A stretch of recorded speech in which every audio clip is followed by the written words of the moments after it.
إعلان مهم. 重要提示 Important announcement. Message important. Важное объявление. Anuncio importante. يرجى من المتحدثين الكرام إلقاء بياناتهم بسرعة معقولة لضمان ترجمة فورية وافية وعالية الجودة. 为了帮助口译准确完整传递发言信息，请代表发言时语速不要过快。 Speakers are kindly reminded to deliver their statements at a reasonable pace to ensure complete and quality interpretation. Il est rappelé aux orateurs qu'ils doivent présenter leur déclaration à un rythme raisonnable afin de garantir une interprétation complète et de qualité. Напоминаем ораторам, что для обеспечения полного и качественного устного перевода необходимо выступать в умеренном темпе. Se ruega a los oradores que pronuncien sus declaraciones a un ritmo razonable para garantizar una interpretación íntegra y de calidad.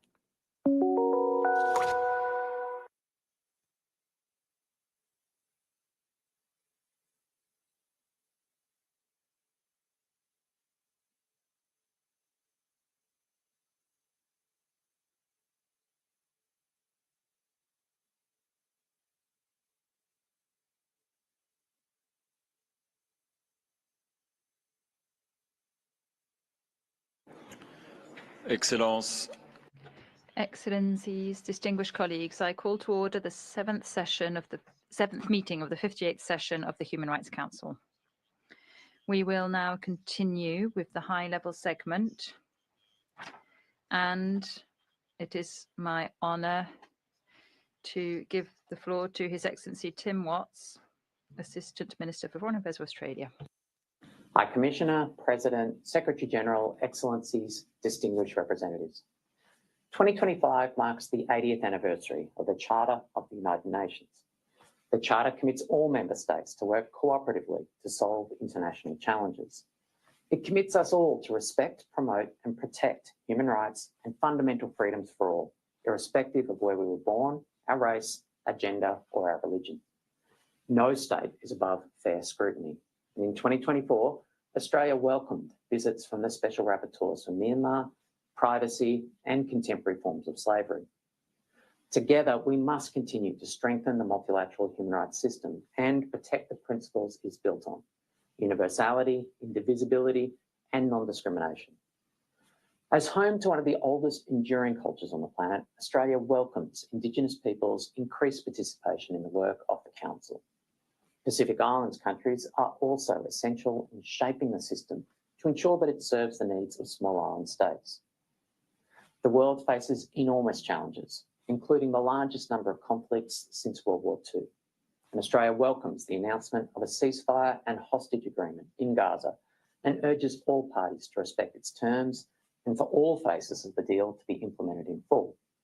We want to see the enormous suffering in Gaza alleviated, civilians protected and all the hostages released. 3 years into Russia's illegal invasion of Ukraine, we continue to see Russia's blatant disregard for its international humanitarian law and international human rights law obligations. The deployment of thousands of North Korean troops to fight alongside Russian forces is a dangerous escalation of Russia's illegal and immoral invasion of Ukraine. We reiterate our calls on Russia to adhere to its obligation under international human rights law and international humanitarian law and put an end to its senseless war. Human rights underpin peace and security and are critical for realising the 2030 Agenda for Sustainable Development. Yet human rights violations continue. Australia remains gravely concerned by the human rights violations against Uyghurs, Tibetans and other minorities in Xinjiang, Tibet and across China, as well as the erosion of rights and freedoms in Hong Kong. Australia continues to call on China to address the credible findings of UN experts, including the UN High Commissioner for Human Rights. The sustained and systemic oppression of women and girls in Afghanistan by the Taliban is a deplorable attempt to erase them from public life. This is why Australia, together with partners, has commenced international action against Afghanistan for violations of the CEDAW Convention. And we call on Afghanistan to reverse its egregious decisions and practices restricting the human rights of women and girls. 2024 was the deadliest year on record for humanitarian personnel. In Australia, together with partners, established the Ministerial Group for the Protection of Humanitarian Personnel. This group is driving work on a new declaration open to all member states to reinforce international humanitarian law and drive action to protect the lives and human rights of humanitarian personnel in conflict zones. Australia will continue to advocate for the global abolition of the death penalty. We remain deeply disturbed by Iran's extensive and persistent use of the death penalty, including for women and girls, juvenile offenders, political opponents, protesters, and ethnic and religious minorities. Climate change is the single greatest shared threat to all countries. Australia remains deeply concerned about the detrimental effects of climate change on human rights, including the acute impacts on Pacific nations. We recognise the leadership of the Pacific in driving global climate action and are partnering with the Pacific in our bid to deliver a COP in 2026 that brings profile to the region's unique challenges, elevates Pacific voices, and accelerates global action on climate. The challenges are many. We cannot work in isolation. The multilateral human rights system depends on the commitment from all states to work together to realise a just, inclusive, and peaceful world that respects the human rights of all. Thank you. I now request the contribution of Her Excellency Ms. Roberta Clark, Chairperson of the Inter-American Commission on Human Rights, also by video.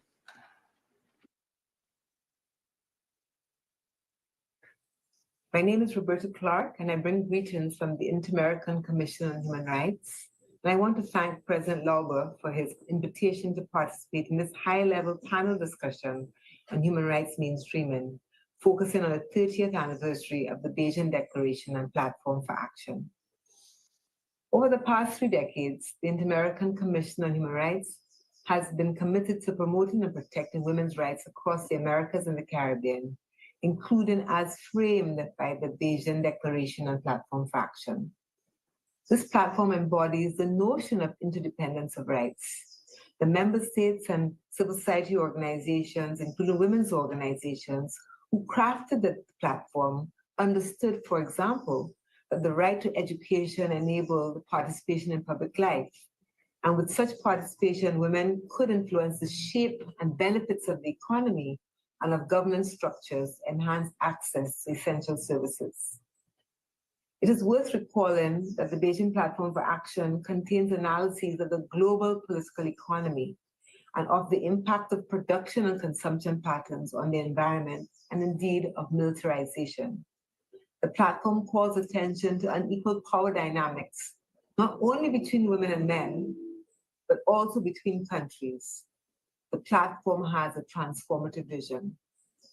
As we reflect on its impact in this 30th anniversary year, we recognize advancements such as the adoption of laws, policies, and international conventions aimed at protecting women's rights to lives free of violence, to decent work, to accessible health, justice, and education, for example. We note the establishment of institutions to monitor and enforce gender equality measures, and the implementation of outreach and education to change societal attitudes that perpetuate discrimination and violence against women. But despite these strides, no country has achieved gender equality, none. Progress has been slow, and indeed, one might even say has stagnated. Rates of gender-based violence, including in situations of conflict, remain high, despite normative developments and some investment in the justice sector to combat impunity. Even the true extent of this violence remains unknown due to underreporting and the persistent lack of data collection, particularly regarding Indigenous, Afro-descendant, migrant, LGBTI, and older women, as well as women and girls with disabilities. We must ask and answer the question, what else should we be doing to end the culture of patriarchy and misogyny that drives violence against women and girls? Across the Americas and the Caribbean, as in other regions, we see signs of regression and threats to roll back hard-won rights, especially those affecting the most marginalized because of intersectional discrimination. Now is the time to push back against the threat of regression. Now is the time for the multilateral system to re-energize against what amounts to minority perspectives. We know the regressive pushback does not represent most member states as the outcome of the recently concluded regional reviews of the implementation of the Beijing Platform for Action bear out. Now is the time for stronger political will and greater accountability to uphold these Beijing commitments. By embracing intersectionality and implementing transformative measures with adequate investments, we can realize for all women and girls a world without crippling poverty, free from violence, with peace and security, and the right to fully participate in decision-making about the future of their communities, their states, and indeed the world. I thank you very much for allowing me to participate in this way in this important high-level panel. Thank you. I now invite the contribution of His Excellency Mr. Edmund Bon-Tai-Soon, Chair of the Intergovernmental Commission on Human Rights of ASEAN. Mr. President, Excellencies, distinguished guests, ladies and gentlemen, I thank the United Nations Human Rights Council President, Excellency York Lober, for inviting me as Chair of the ASEAN Intergovernmental Commission on Human Rights, ICHR, to say a few words at this high-level segment. I understand this is the first time an ICHR Chair has addressed the segment. I am honored. Excellencies, the world we live in today is a dangerous place. Conflicts, wars, bombings, genocide, famine, climate change, forced displacements are just some of the troubling developments dominating our news. Some nations deliberately ignore international law, while others pretend to uphold human rights while actively committing violations. Worse still, others pick and choose what they wish to follow. But as we witness these challenges, human rights is a powerful tool to defend individuals from unjust practices. The individuals who most need human rights are also the most powerless and voiceless in society. Those living in poverty, those ostracized, the journalist threatened with jail for expressing his views, the parent whose child is lost to disease, the student punished for organizing a peaceful assembly, the woman whose employment is terminated because she's pregnant, the indigenous community whose land is taken away unfairly, those living in the shadow of the gallows. Surely these are important matters worth fighting for. Excellencies, I'm here before you today as a representative of a commission deeply committed to promoting and protecting human rights. Every day we work with a clear purpose, to innovate and evolve our strategies to promote, protect, and uplift the human rights of current and future generations. Excellencies, 2025 marks a historic year for Malaysia and the Association of Southeast Asian Nations, ASEAN. In 2015, Malaysia chaired ASEAN when the ASEAN Community Vision 2025 Forging Ahead Together was adopted. This year, ASEAN will adopt a new vision for the next 20 years. Malaysia's guiding ASEAN theme of inclusivity and sustainability is at the heart of Malaysia's Madani concept. Inclusivity is not merely a goal, it is a call to action. It demands that we listen to those made vulnerable and marginalized. They include women, children, persons with disabilities, indigenous peoples, Orang Asli, Orang Asal, migrant workers, refugees, asylum seekers, stateless persons, ethnic, religious, linguistic, and gender minorities, and human rights and environmental rights defenders. It is when we design processes that work well for those at most disadvantaged that we know that these will work to advance human rights for all. Sustainability has at its core the respect for human and environmental rights.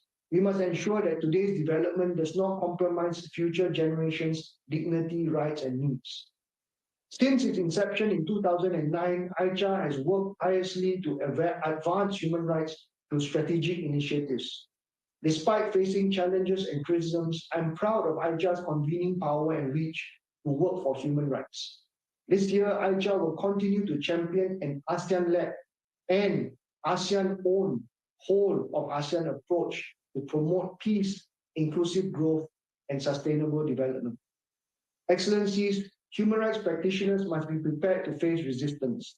Many do not like human rights. They fear it because it holds dictators and abusers accountable. They fear it because human rights speak of uncomfortable realities and proofs. They fear it because human rights challenges power. But we must never shy away. Human rights are non-negotiable.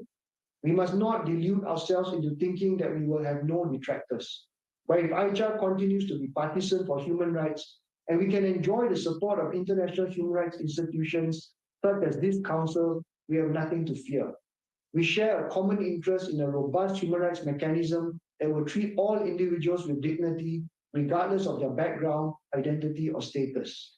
Excellencies, I commend the Human Rights Council for its efforts to further its relationship with the ICHA. We can learn from each other. During our leadership of ASEAN, we will leave no stone unturned. I continue to remain optimistic about human rights. There will always be those who will mischaracterize human rights for their interests or agendas. We have little time for them. Instead, we will spend time fighting against abuses and urge the Human Rights Council to do the same. Let us be courageous in the face of adversity, knowing that if we keep knocking hard enough and often enough, the doors to peace and justice will eventually open. Human rights are worth fighting for. Let's fight for it together. Thank you. Thank you. Avec cette déclaration. This statement marks the end of the list of speakers under the high-level segment, and I wish to thank all delegations for their participation. Excellencies, distinguished colleagues, we shall now begin the general segment. I would like to remind you that the speaking time for the general segment is of 3 minutes for council members and 2 minutes for observers. I now give the floor to the distinguished representative of Vietnam.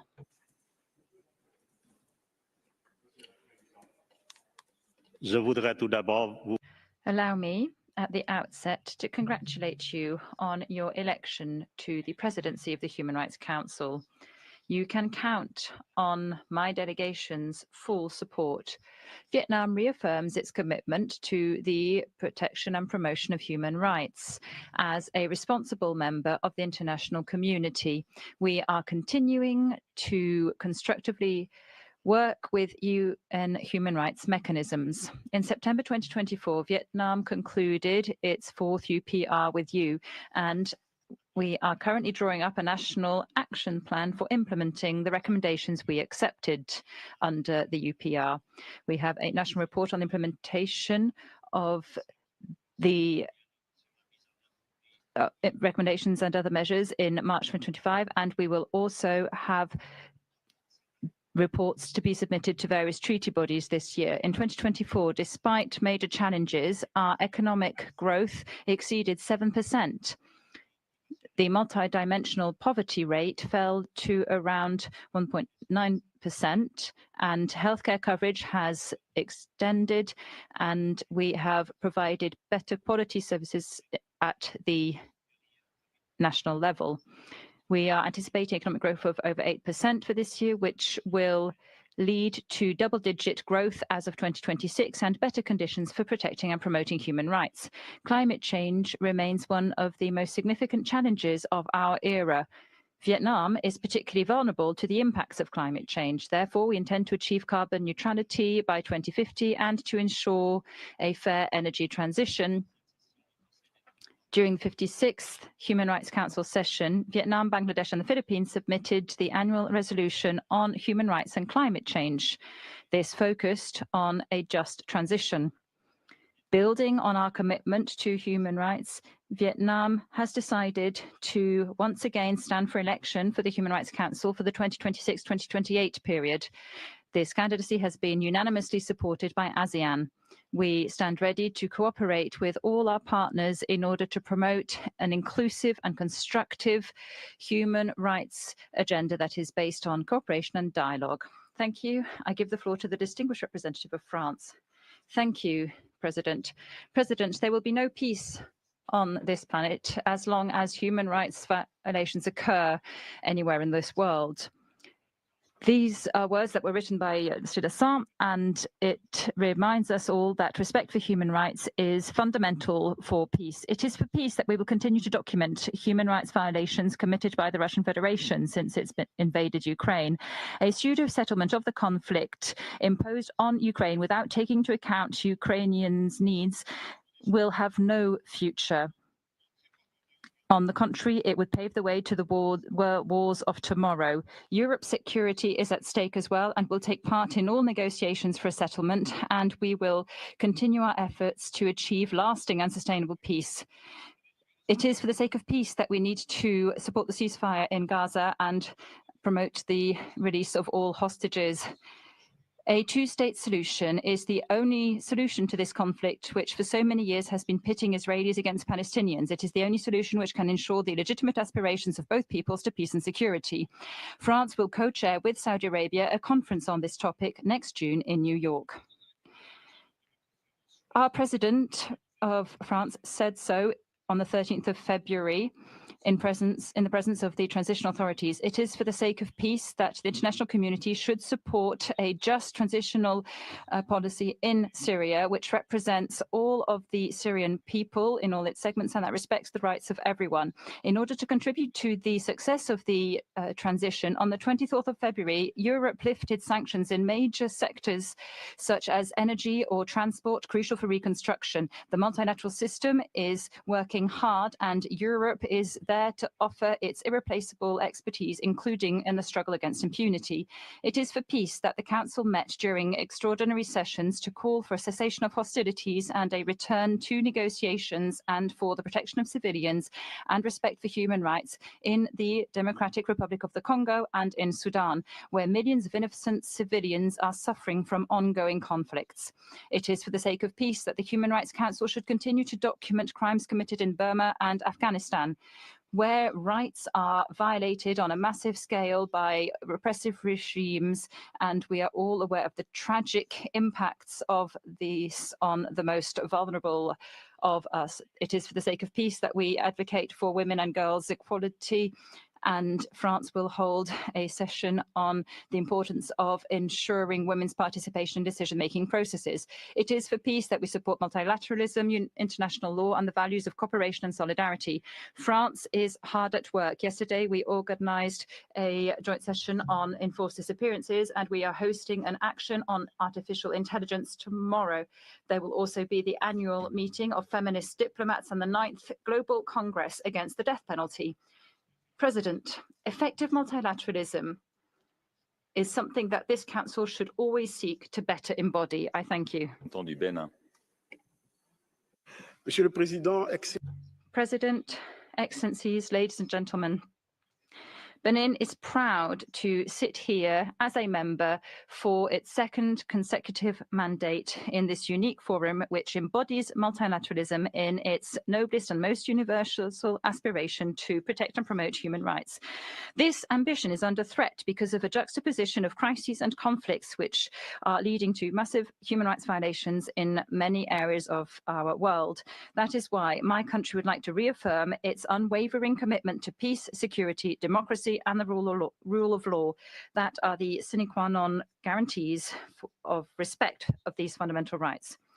Benin will therefore, during its second mandate, continue to strengthen this Council's work for a holistic approach to human rights, one that guarantees that every person, wherever they may be, may live free from fear and need. It is in the name of this ideal that when my country was re-elected, it made 3 voluntary commitments, which we are already implementing through various institutional and regulatory measures.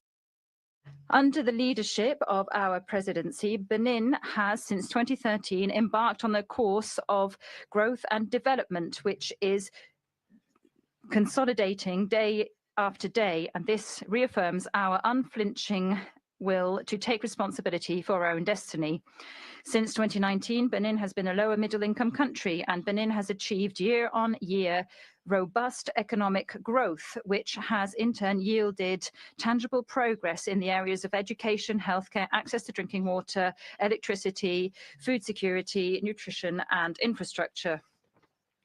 Currently, my country is facing a growing security challenge because of the spread of terrorism from the Sahel.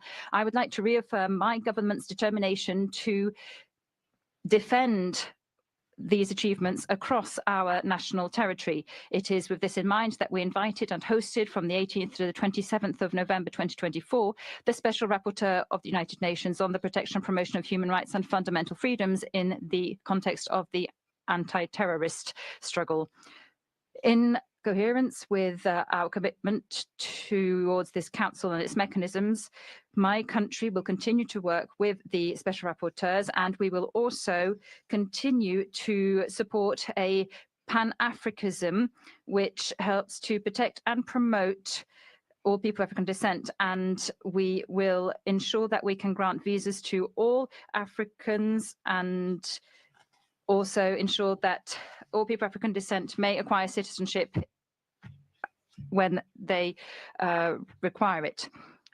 Benin would also like to continue joint work on this topic and others so as to ensure that the work done to protect and promote human rights truly serve the general interest and flourishment of human people, far from any political instrumentalization.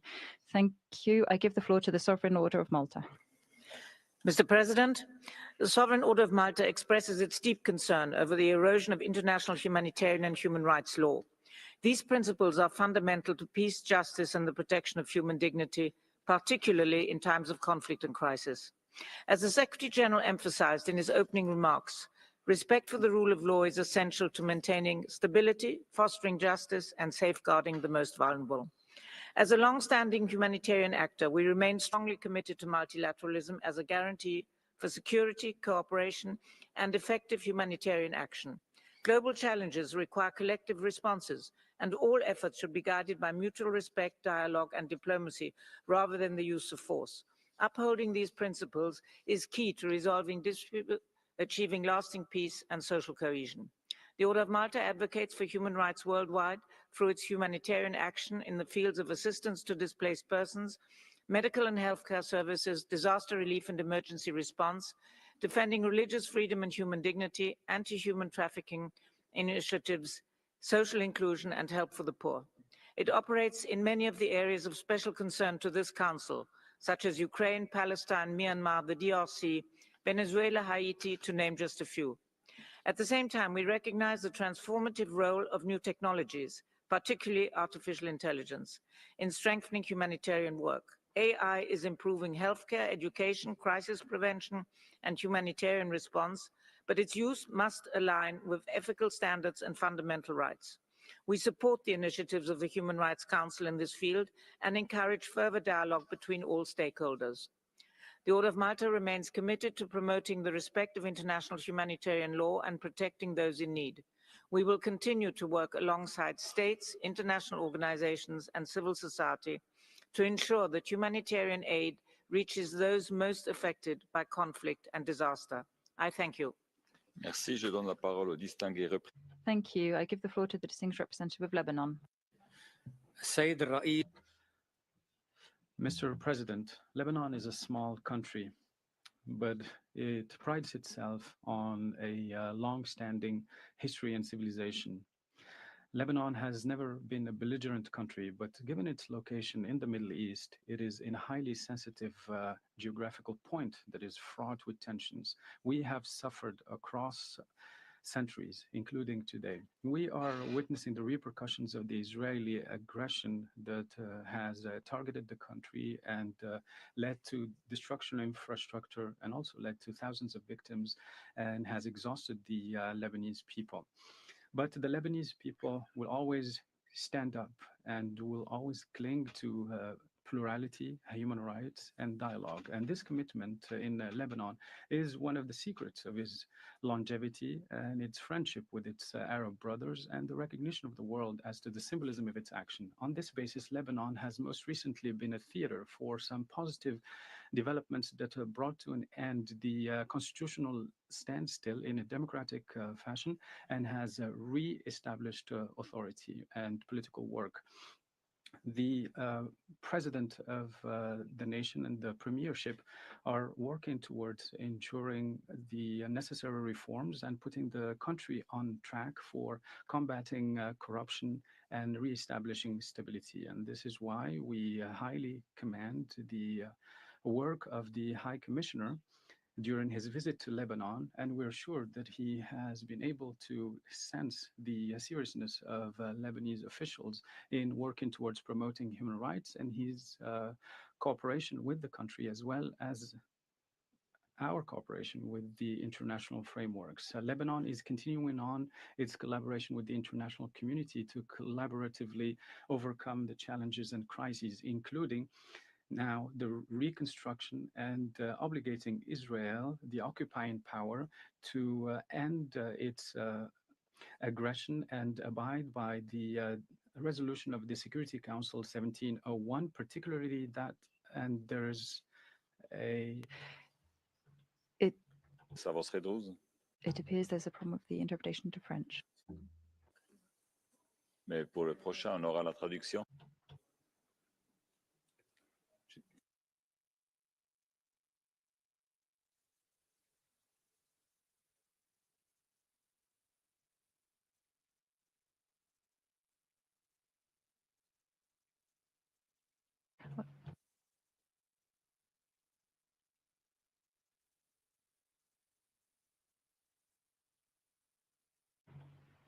French should be on channel 3. The interpreters were working.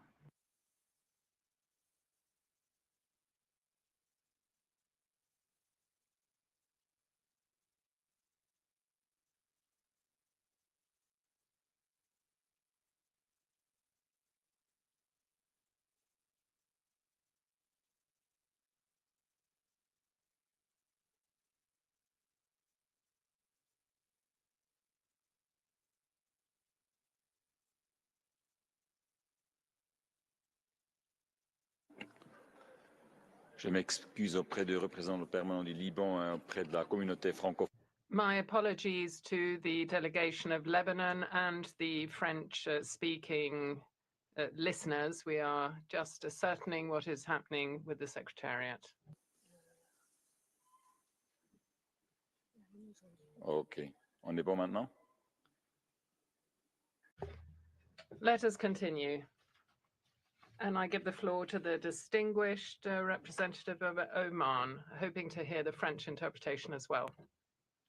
We congratulate you, President, for presiding over the Council, and we thank all the organizers around this dialogue that sheds light on some vital issues that pertain to international peace and security. We're still witnessing the repercussions of the war in Gaza with great concern, and the tremendous loss of life over the past 13 months. This war has unveiled that the human rights principles that should be our frame of reference are nothing more than slogans that are utilized by some for their own purposes, which now try to justify the forced people and the scourge of that.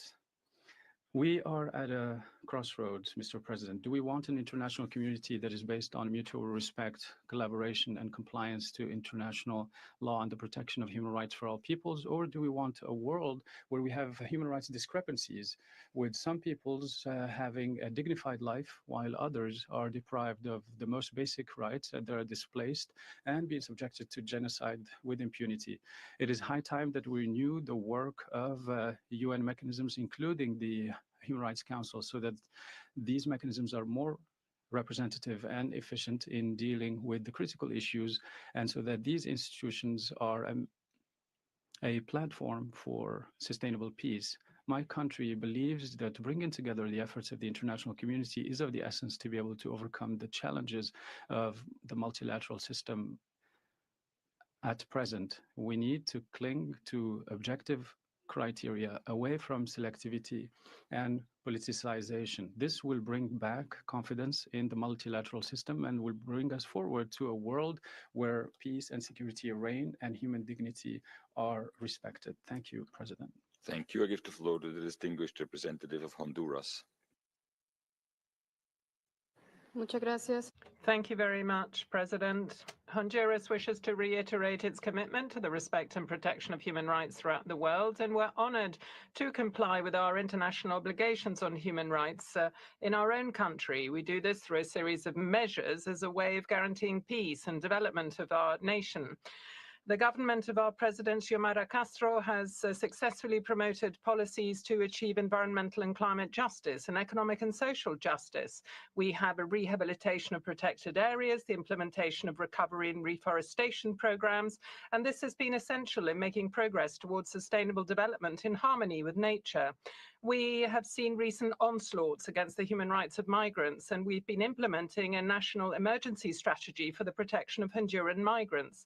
that aims to respect human dignity, non-criminalization, and the rights of migrants in an irregular situation, as well as in transit and returnees. We've been furthering the implementation of transitional justice programs for memory, truth, reparation, and justice for the victims of human rights violations in the past.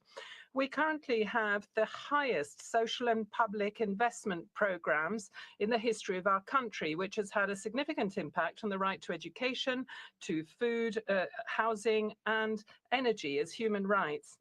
We have identified technical assistance and international cooperation as a priority. And so we have an open invitation to special procedures. And this week we've confirmed the 7th country visit in only 3 years.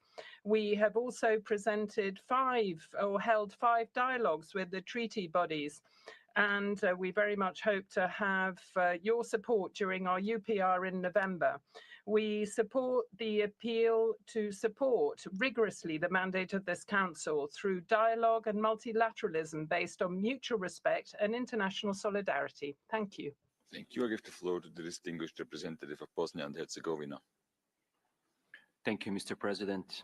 Bosnia and Herzegovina appreciates the opportunity at this important meeting to highlight a certain serious violation of human rights that are being perpetrated against the citizens of BiH, which I will call BiH for brevity's sake.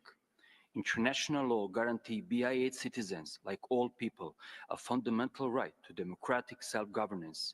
This important principle is enshrined in, for example, the International Covenant on Civil and Political Rights, the first protocol to European Convention on Human Rights and the UN Charter.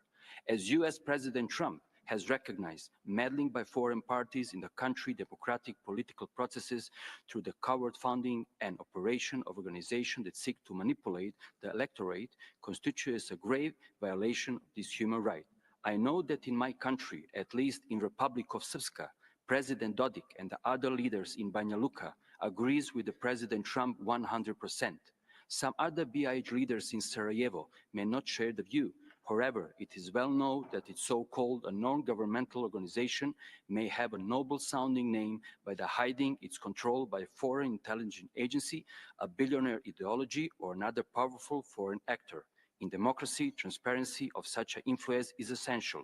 While the meddling of foreign-founded organizations in BiH politics is a major human rights concern for my country, there is a far more serious violation of the right of democratic self-government in BiH.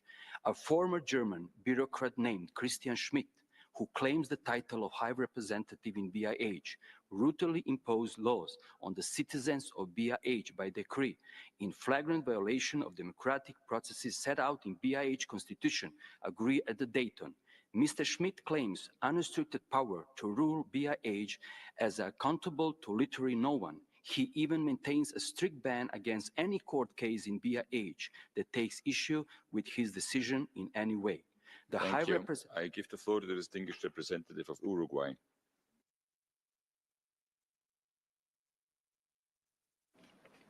Gracias. Thank you very much, President. My first comment is that Uruguay wishes to restate its long-standing commitment with the multilateral human rights protection system and with the Human Rights Council. This is a body in which my country has had a very active role since its inception, and we are convinced that its role contributes to raise the bar when it comes to the standards for the promotion and protection of human rights. We express our concern at the repeated attacks against multilateral fora, and we believe that these are irreplaceable when it comes to their main role of facilitating dialogue and cooperation between states. The principle of cooperation of states with this council, with its mechanisms and special procedures, is key, and it is absolutely essential to ensure the efficiency or efficacy, the coherence, and the implementation of its mandate. We recognize the contribution made by civil society organizations in protecting human rights and their contribution to the work of the Council. We highlight the key role done by special procedures and independent experts. We see a scenario of regression when it comes to human rights, and we're also seeing actions to limit civic space and the exercise of rights and freedoms.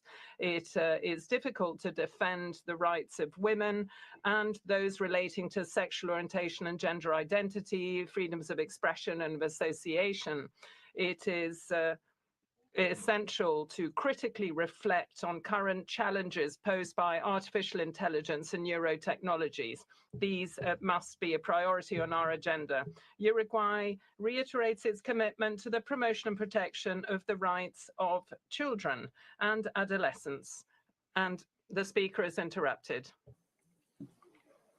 Thank you, Mr. President. At the outset, I would like to congratulate you and the Bureau on assuming this important role of the HRC presidency and assure you of my delegation's full support. The promotion and protection of human rights is fundamental to Kazakhstan's vision of democratic and a prosperous society, and we remain committed to upholding these values both at home and abroad. United by common ideals and values, our vibrant society finds itself in a markedly distinct state from where it was just 3, 2, or even 1 year ago. The government is implementing wide-ranging political reforms while the economy is undergoing structural and institutional transformations. Kazakhstan President Tokayev's reform agenda has irreversibly brought political democratization and a real social development. Results of these reforms were presented during the 4th Universal Periodic Review, demonstrating the Kazakhstan's continued commitment to fulfilling its human rights obligations and creating an enabling environment for the enjoyment of human rights by all. My country shared with this august body its achievements and the lessons learned on the path to strengthening democracy and building the just Kazakhstan. Mr. President, today the world is facing serious challenges due to unprecedented geopolitical contradictions and growing conflict potential. As a member of the Human Rights Council, Kazakhstan has contributed to collective efforts by promoting human rights and sharing its national experience and best practices in peace building, interethnic and interreligious tolerance, disarmament, gender equality, and child rights just last year. Following this work, Kazakhstan presented 2 important resolutions at the Human Rights Council on education for peace and tolerance and on the elimination of domestic violence. We are proud of our contributions to human rights, both nationally and globally, and reaffirm Kazakhstan's commitment to work with all stakeholders in order to uphold the principles enshrined in the Universal Declaration of Human Rights. I thank you. Merci. Thank you. I now give the floor to the distinguished representative of Canada. Mr. President, 80 years ago today, the United Nations was created to promote peace, justice, and dignity for humankind. Multilateralism is not an option, it's a necessity. The system we have built serves as a foundation for the promotion and protection of human rights and fundamental freedoms worldwide. It has been 3 years since Russia's illegal invasion of Ukraine, with horrific consequences for the lives of Ukrainians, including on children. We stand with Ukraine as they fight to protect their sovereignty and underscore that any peaceful end to the conflict must include Ukraine at the negotiating table. Civilians have faced unbearable suffering in the Israel-Hamas conflict. We condemn Hamas's October 7th attacks and call for the release of all hostages and for sustained and enhanced humanitarian assistance in Gaza. All parties must ensure full implementation of the ceasefire and engage constructively in negotiating subsequent phases and bring a permanent end to hostilities. Monsieur le Président. President, Canada continues to be concerned at the repression of ethnic and religious minorities by China and by evidence of transnational repression. We would ask China to cooperate with human rights mechanisms and to implement all recommendations made by the High Commissioner on Human Rights and the treaty bodies. We hope for a better future for the Syrian people and ask that accountability for human rights violations lie at the heart of efforts of transitional justice. We continue to closely monitor developments in Venezuela, Afghanistan, Iran, the east of the Democratic Republic of the Congo, and Nicaragua, where human rights are violated on an ongoing basis. And in Canada, we must do more to protect the human rights of Indigenous peoples and to combat against racism and systemic discrimination. Timor-Leste. Mr. President, Excellencies, distinguished delegates, the promotion and protection of human rights are guiding principle and in the exercise of Timor-Leste's foreign policy. We believe that meaningful cooperation among state and relevant stakeholders is critical to achieving our common goals of ensuring the enjoyment of human rights for all. We recognize that women and girls worldwide continue to experience discrimination and violence, and Timor-Leste is fully committed to strengthening efforts and collaborating with all stakeholders to enhance their rights, protection, and opportunities. We will remain steadfast in our dedication to the global goal of leaving no one behind. Timor-Leste also places great importance on upholding freedom and expression of opinion. In this regard, we have enacted laws, developed policies, and implemented programs aimed at fostering an environment conducive to the full exercise of these freedoms. Mr. President, the world also yearns for a concerted effort to resolve long-standing conflict that continue to threaten regional and global peace. Stability in the region, such as Ukraine, Gaza, and the Democratic Republic of Congo, remain an urgent priority, as does the pursuit of a just, lasting solution to the Palestinian question, where an independent Palestinian homeland can coexist in peace and security alongside the State of Israel. Excellencies, taking advantage of this opportunity, I ask the Council to turn its attention to the situation of the people of Western Sahara. We regret the lack of progress and failure to hold the referendum that was promised to them. Timor-Leste reiterates its call for the people of Western Sahara to be granted the right to self-determination in accordance with the Charter of the United Nations. It is our shared responsibility as free and sovereign nation to uphold and promote universal values, ensuring the freedom, justice, and human rights are respected to protect it for future generations. Over the 22 years, the restoration of independence, Timor-Leste has made remarkable strides in establishing a compulsory, universal, and free basic education system. Today, public school. I give the floor to the distinguished representative of Jordan. Bismillah ar-Rahman ar-Rahim. As-Sayyid al-Rais. In the name of God, the merciful, the compassionate, President, I commend you on your election at the head of this council and can assure you of the full support of my country for you and the members of the Bureau. Jordan promotes and protects human rights, and we represent a model to be followed when it comes to changing potential into reality. We protect our people and provide health, education, and independence mechanisms, and assure them of their duties and responsibilities pursuant to our constitution and legislation. We have set a clear path to broadening the participation of people in public and political affairs. And we have a view of the economy which is commensurate with the visions and expectations of our people. We have a roadmap for modernizing the public sector. And we are committed to reconstruction and progress.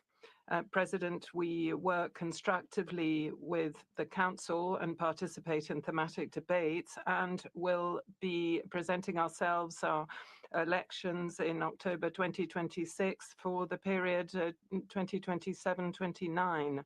This Council, since its inception, has overcome difficulties and has stood alongside the powerless and the weak, and we commend the Council for this role. However, there are serious conflicts in the world and rights violations, violations of sacred rights. We would remind the need to apply the law and call things by their names.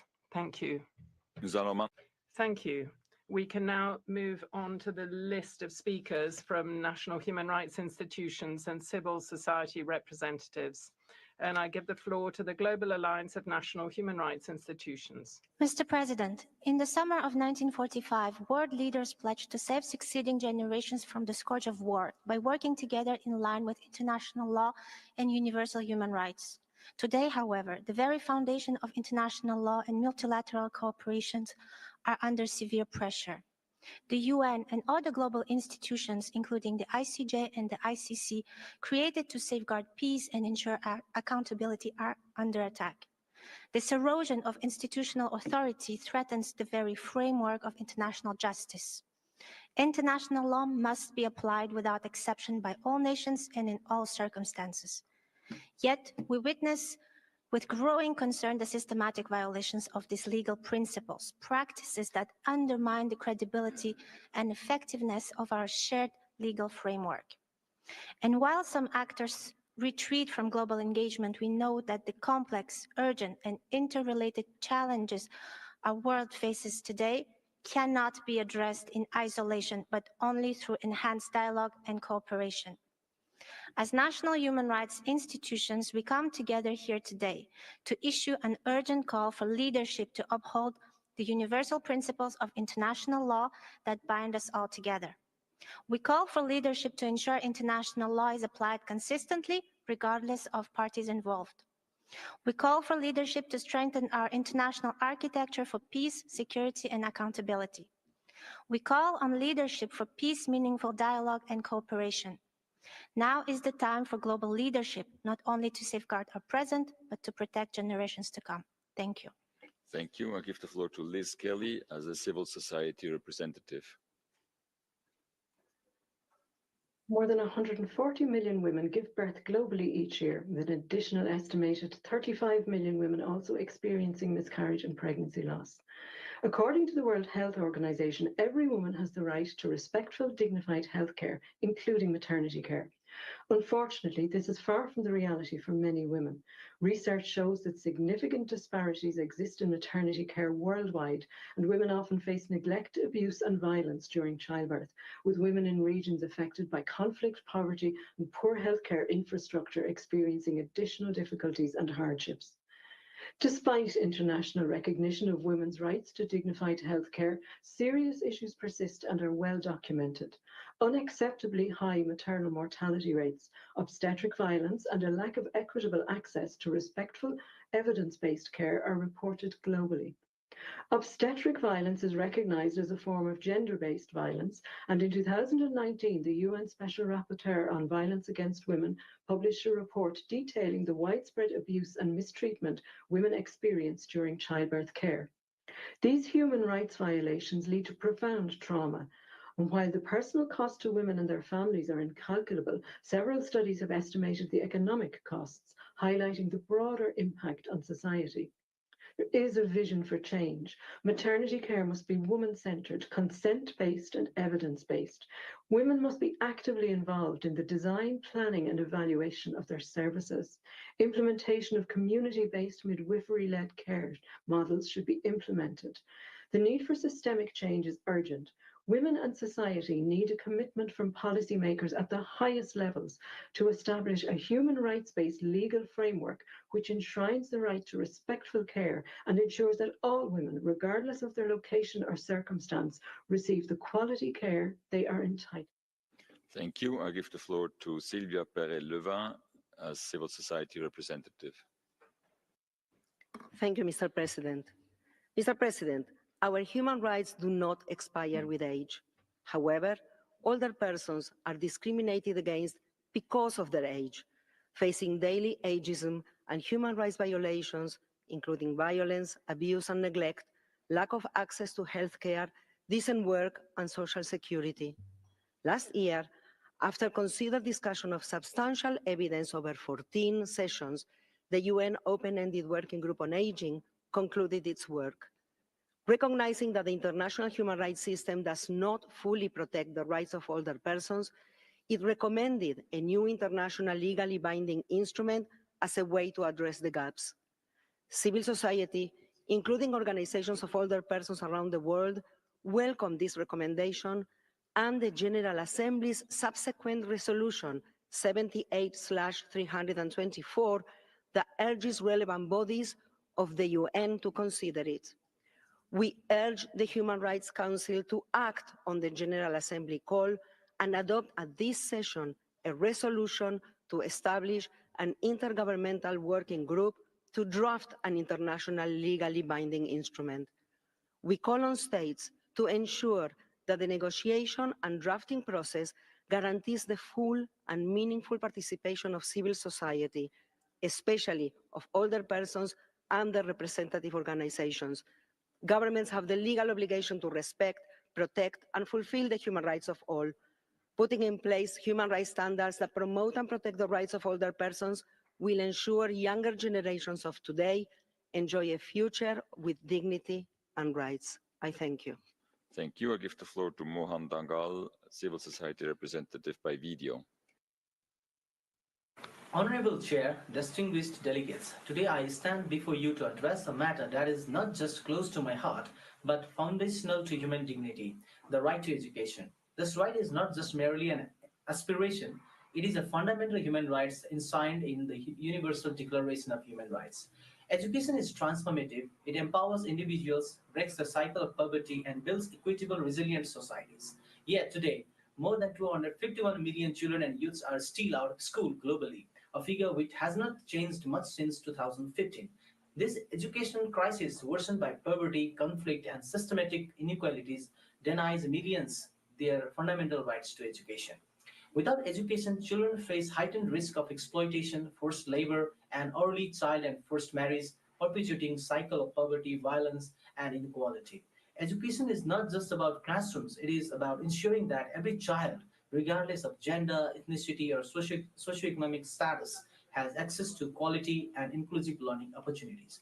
I urge this Council to, number one, prioritize education in global development policies and funding to strengthen systems in unserved communities, including pre-primary, primary, and secondary education.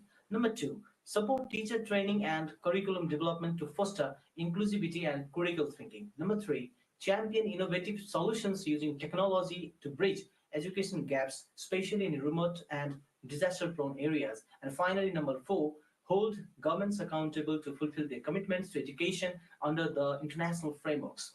This is a shared responsibility. Government, civil society, private agencies, and international bodies must work together to make education a universal right. As Nelson Mandela said, education is the powerful weapon which you can use to change the world. Let us act with urgency and compassion to ensure no child is left behind. Thank you. Thank you. I give the floor to Elena Bacchero, also a civil society representative. AI is no longer the future, it is our present. It is everywhere, shaping our workplaces, classrooms, healthcare, and even personal choices. As a young person growing up in the digital age, I stand here today with a sense of both hope and urgency. Hope for the immense possibilities AI holds and urgency because of the risks it presents. The potential of AI is undeniable. It can break down educational barriers, streamline healthcare delivery, and drive innovation to address global challenges. Yet, AI also poses a global challenge in itself. When built on biased data or without inclusivity, it reflects and amplifies our world's deepest inequities. Think about hiring systems that favor men over women, older candidates over younger ones, or prioritize certain languages, limiting education access, and predictive policing that unfairly target specific groups. These are not technical errors. These are systemic failures. These are human rights violations. The danger lies not only in the present, but in the future we are building. If we allow flawed AI systems to dictate opportunities and rights, we risk coding inequality into the fabric of our societies. We, young people, the generation that will inherit this world, refuse to accept a future dictated by biased algorithms and unchecked digital power. The time for action is now. The Human Rights Council must lead in ensuring AI is ethical, transparent, and accountable. We need enforceable guidelines prioritizing human rights, mandatory bias audits ensuring fairness, global cooperation, and standards that protect all people, not just those who already hold the power. Technology should be a tool for justice, not a weapon of inequality. The choices we make today will define our tomorrow. Let us choose wisely. Thank you. Je vous remercie. Ceci nous a... Thank you very much. This brings us to the end of the list of speakers for the general segment. Excellencies, distinguished colleagues, it is my understanding that certain delegations have asked to exercise their right of reply, and I now give the floor to the distinguished representative of Lithuania. You have 3 minutes. Thank you, Mr. President. Lithuania would like to exercise its right of reply to Belarus statement during high-level segment. Belarusian dignitary claimed that Lithuania is prohibiting its citizens from traveling to Belarus, thus restricting their freedom of movement.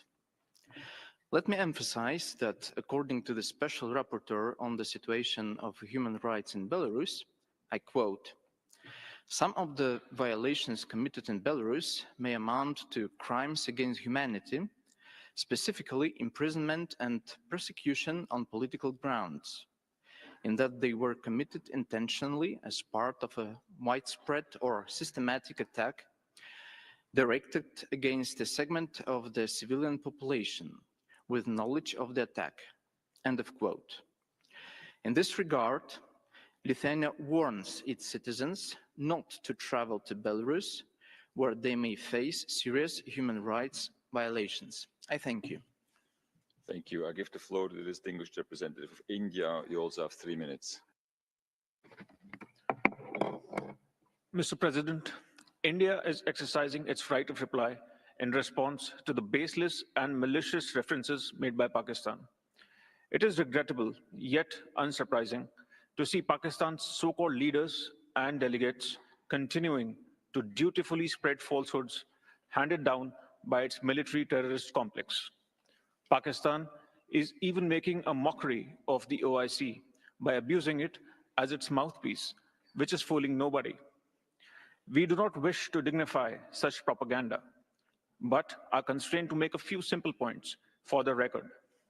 First, the Union territories of Jammu and Kashmir and Ladakh were, are, and will always remain an integral and inalienable part of India. Second, the unprecedented political, social, and economic progress in Jammu and Kashmir in the past few years speaks for itself. These successes are a testament to the people's trust in the government's commitment to bring normalcy to a region scarred by decades of Pakistan-sponsored cross-border terrorism. Third, as a country where human rights abuses, persecution of minorities, and systematic erosion of democratic values constitute state policies, and which brazenly harbors UN-sanctioned terrorists, Pakistan is in no position to lecture anyone. Instead of its unhealthy obsession with India, Pakistan should focus on providing actual governance. It is unfortunate that this Council's time continues to be wasted by a failed state, which thrives on instability and survives on international handouts. Its rhetoric reeks of hypocrisy, its actions of inhumanity, and its governance of incompetence. India remains focused on democracy, progress, and ensuring dignity for its people, values that Pakistan would do well to learn from. I thank you.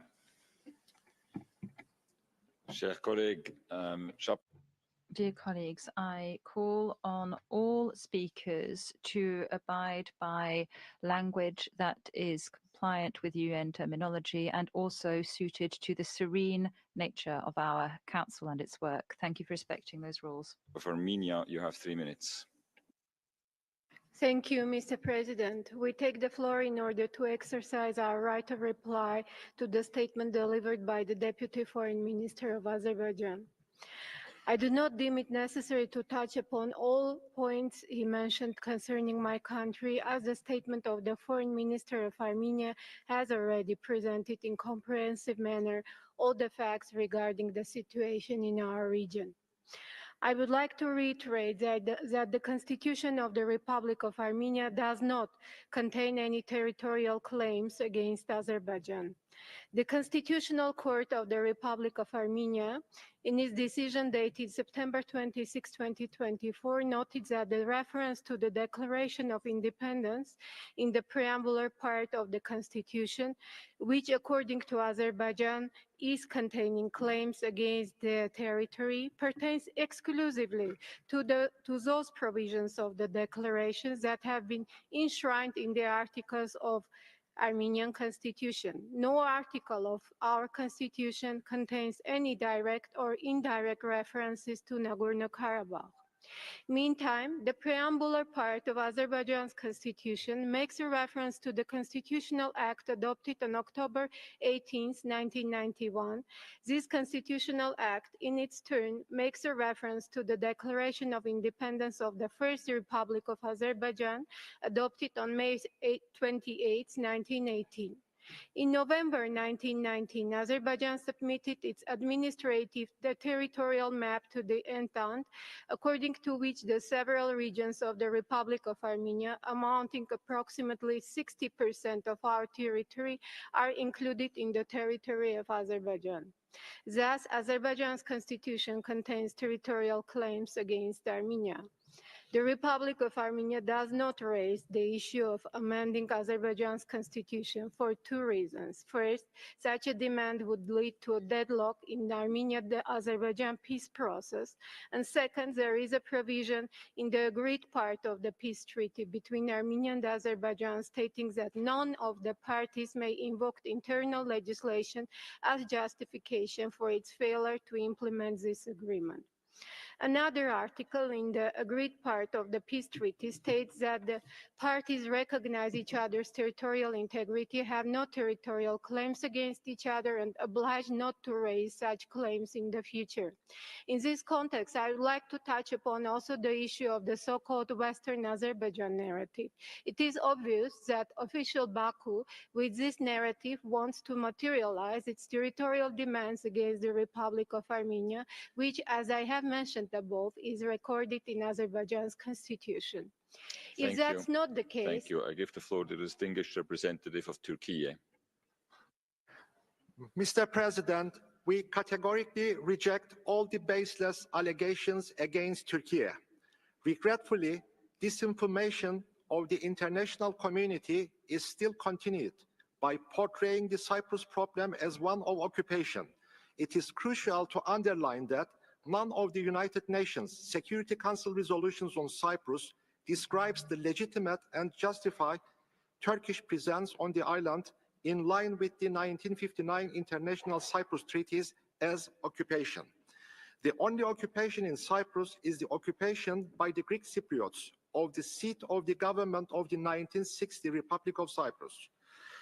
Mr. President, the Cyprus problem started in 1963, not in 1974, when the Greek Cypriot side forcibly usurped the title of the 1960 Partnership Republic of Cyprus and expelled the Turkish Cypriot partner from all state organs through force of arms.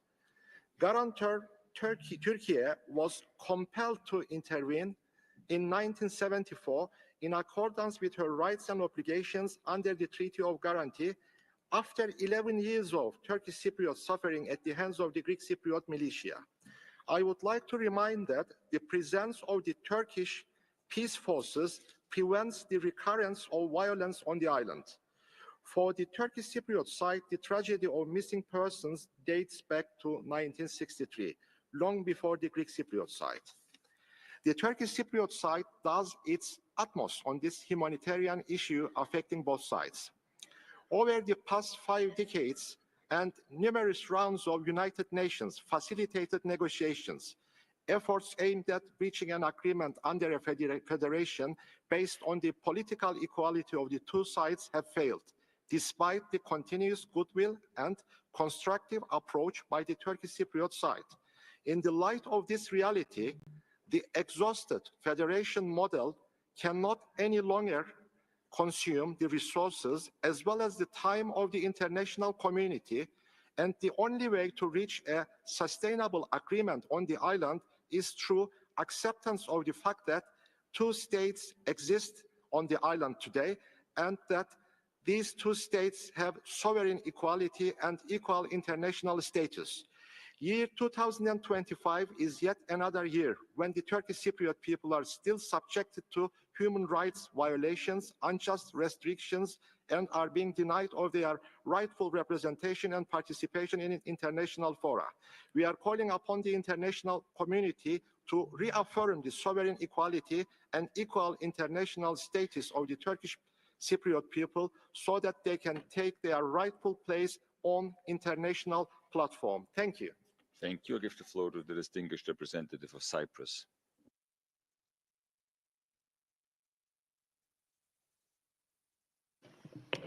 Thank you, Mr. President. Cyprus would like to exercise its right of reply in response to the statement made by the Deputy Minister of Foreign Affairs of Turkey during the high-level segment of the 58th session of this Council. Turkey's continued occupation of the northern part of Cyprus since its illegal invasion in 1974 remains a flagrant violation of international law, relevant Security Council resolutions, and binding international agreements. This occupation infringes upon the human rights of all Cypriots, both Greek Cypriots and Turkish Cypriots. The illegality of such aggression was manifested by the Security Council resolutions 541 of 1983 and 550 of 1984. The European Court of Human Rights additionally confirmed that through the presence of 34,000 troops, Turkey exercises effective control over the northern part of Cyprus, occupying 36.3% of the Republic's territory. The occupation has resulted in the forced displacement of thousands of Cypriots and the usurpation of their properties. One of the most tragic consequences of the Turkish invasion is the missing persons. At the same time, Turkey has pursued a systematic policy of colonizing the occupied areas by facilitating the influx of settlers with the aim of altering the island's demographic character and cultural heritage. Turkey's control extends beyond military presence, encompassing direct political influence, economic dependency, and demographic manipulation through the settlement policy. The notion of the so-called isolation of the Turkish Cypriot community is a direct consequence of Turkey's actions. The ongoing division of Cyprus stems directly from Turkey's military occupation and the unilateral declaration of the so-called TRNC. The Turkish assertions constitute a propaganda plot to divert attention from its responsibility for the violations in occupied Cyprus. Turkey's claims on behalf of the Turkish Cypriots have repeatedly been rejected by the international community and competent judicial bodies. We firmly reject any attempt by Turkey to evade its responsibility for the ongoing occupation. My government remains steadfast in its efforts to reunify our country for the benefit of all Cypriots. Thank you. Thank you. I give the floor to the distinguished representative of China. Mr. President, Britain, the Czech Republic, Finland, Lithuania, Japan, Australia, Canada abused the high-level platform of the Council, smearing and slandering China for no reason. China firmly opposes and fully rejects it. The countries concerned continue to fabricate and spread lies and rumors, regard human rights as a tool to attack others and serve themselves. They engage in double standards and provoke bloc confrontation in the Council, which seriously violates the principles of objectivity, impartiality, non-selectivity, and non-proliferation. Such behavior is unpopular, and the plots are doomed to failure. China puts people first, regards safeguarding people's interests as the starting point and the end result of human rights. We insist that all ethnic groups enjoy human rights equally and promote the leapfrog development of human rights in China. At present, Xinjiang, Tibet, and other regions enjoy economic development and social stability. The rights of people of all ethnic groups are fully guaranteed, such as the freedom of religious belief, freedom to use and develop their own spoken and written languages, and to inherit cultural heritages. Since the implementation of the Hong Kong National Security Law and the National Security Ordinance, Hong Kong society has returned to stability, and the lawful rights of residents have effectively been guaranteed. Britain, the Czech Republic, Japan, Australia, and other countries claim to be so-called defenders of human rights, but in fact, they are out and right human rights violators. If you sincerely promote and protect human rights, you should take tangible actions to combat domestic human rights violations such as serious racism, xenophobia, and gender discrimination, and effectively protect the rights of minorities and vulnerable groups such as Muslims, women, and children. China advises you to work earnestly for the human rights of your own people and the people of the world. Stop politicizing, instrumentalizing, and weaponizing human rights. and refrain from interfering in other countries' internal affairs under the pretext of human rights. Thank you. Thank you. I give the floor to the distinguished representative of the Islamic Republic of Iran. Thank you, Mr. President. My delegation exercises this right of reply to answer some allegations raised yesterday and today against my country. On the issue of women's rights in Iran, we expect those so worried countries like Sweden to be considerate and cognizant of the negative impact of unilateral coercive measures on the economic rights and financial prosperity of Iranian people, mainly women and girls. The claimants of human rights cannot play as human rights advocate while ignoring the main causes of the problems. We also invite those who expressed concern on falsely claimed violations on Iran to pay attention to the very proved, documented, and continuous breach of human rights of more than 60,000 Palestinian people, mainly women and children, by occupying Israel. Lack of action in this regard has made the perpetrator more savage, demanding, and exorient. Misleading the Human Rights Council by emboldening non-important issues and turning blind eye on gross violations will give the real criminal more chance for realizing their evil intentions on the cost of human rights. Mr. President, what listed by Sweden, Canada, Albania, Liechtenstein, and some others were a clear example of the selectivity in Human Rights Council. This politicization of human rights and application of the double standards by such countries will more injure our already wounded common values and principles, will more damage credibility of Human Rights Council and UN, and will more tarnish global trust on the human rights machinery. We invite such countries to first pay attention to the human rights situation in their own countries that in some cases are troubling, and then prevent further politicization of human rights. Thank you. Thank you. I give the floor to the distinguished representative of the Democratic People's Republic of Korea. Thank you, Mr. President. The DPRK delegation would like to exercise its right of reply to the allegations of some European EU countries, Japan, and ROK. Their nonsensical allegations on the DPRK are arrogant and politically motivated for despicable purposes. Therefore, we categorically reject. It is an act of following the US hostile policy towards the DPRK and has nothing to do with the genuine human rights. They should, above all, handle the human rights abuses in their countries rather than naming others. We deplore the brazen attempt by ROK to use this forum as a confrontational platform against the DPRK for its despicable purposes. The allegations by ROK have no connection with promotion and protection of genuine human rights. Its remarks are full of fabrications and distortions aimed for the political and military confrontation and plot against the DPRK. ROK continues to disregard the demands of the international community to remedy systematic and widespread violations and abuses of human rights. That is maintaining of national security law and other evil laws contrary to the international human rights laws. That is repression of democratic entities and individuals, the trade unions and mass media. That is increasing practice of social evil such as human trafficking for sexual exploitation and forced labor at home, as well as abduction of DPRK citizens abroad. The world's top suicide kingdom is none other than the ROK. We strongly urge ROK to take concrete steps to end its all sorts of human rights abuses, including those committed by outside forces, rather than playing as a servant of the United States. As attested by history, Japan is the war criminal state on worst record, which includes forcibly drafting more than 8.4 million Koreans, massacring over 1 million, and forcing 200,000 Korean women into sexual slaves for Imperial Japanese Army. We strongly urge Japan to take concrete measures to hold state responsibility through poignant remorse, sincere apology, and legal reparations for heinous crimes against humanity, rather than touting so-called abduction issue that had already been settled irreversibly and completely through our sincerity and efforts. Thank you.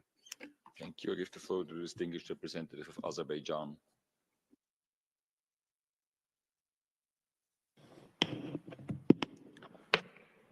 Mr. Mr. President. We exercise our right of reply to the statement by Armenia. Firstly, we remain concerned about the territorial claims to the Karabakh region, voiced in the statement of Armenia, which referred to the sovereign territories of Azerbaijan under a fake name. Secondly, Azerbaijan has taken concrete steps to investigate and prosecute mass atrocities and other offenses committed by Armenia during its aggression in the early 1990s and the subsequent occupation of the territories of Azerbaijan for almost 30 years. The denial and ignorance of serious violations, coupled with attempts to discredit and thereby obstruct justice through disinformation and smear campaigns, including in international bodies, constitute a clear contempt for international law and the rule of law. Today, as we commemorate the 33rd anniversary of the Khojaly genocide, we once again underline that accountability and redress are essential to ensure the rights of the victims and for post-conflict normalization and reconciliation. Thirdly, we reject deliberate misinterpretation of the legitimate demands of the Western Azerbaijan community to return to their ancestral lands in Armenia as a territorial claim by Azerbaijan. Despite repeated calls by the expelled Azerbaijanis to launch a genuine dialogue and ensure a safe and dignified return to their homeland, the government of Armenia persistently denies them exercising this fundamental right.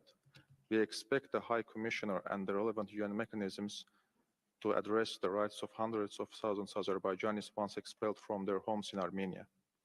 Finally, Azerbaijan has fully restored its territorial integrity and sovereignty and has been promoting a peace agenda in the region. Despite the wounds of the aggression, Azerbaijan offered Armenia peace on equal terms, fully in line with norms and principles of international law on the basis of mutual recognition of and respect for each other's sovereignty and territorial integrity.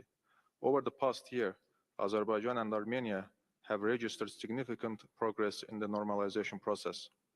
Azerbaijan will continue to take this process forward, acting with a strong sense of responsibility for not only its national security and well-being, but also for a better future for the entire region. Our commitment and determination to bring this process to its logical conclusion remain intact.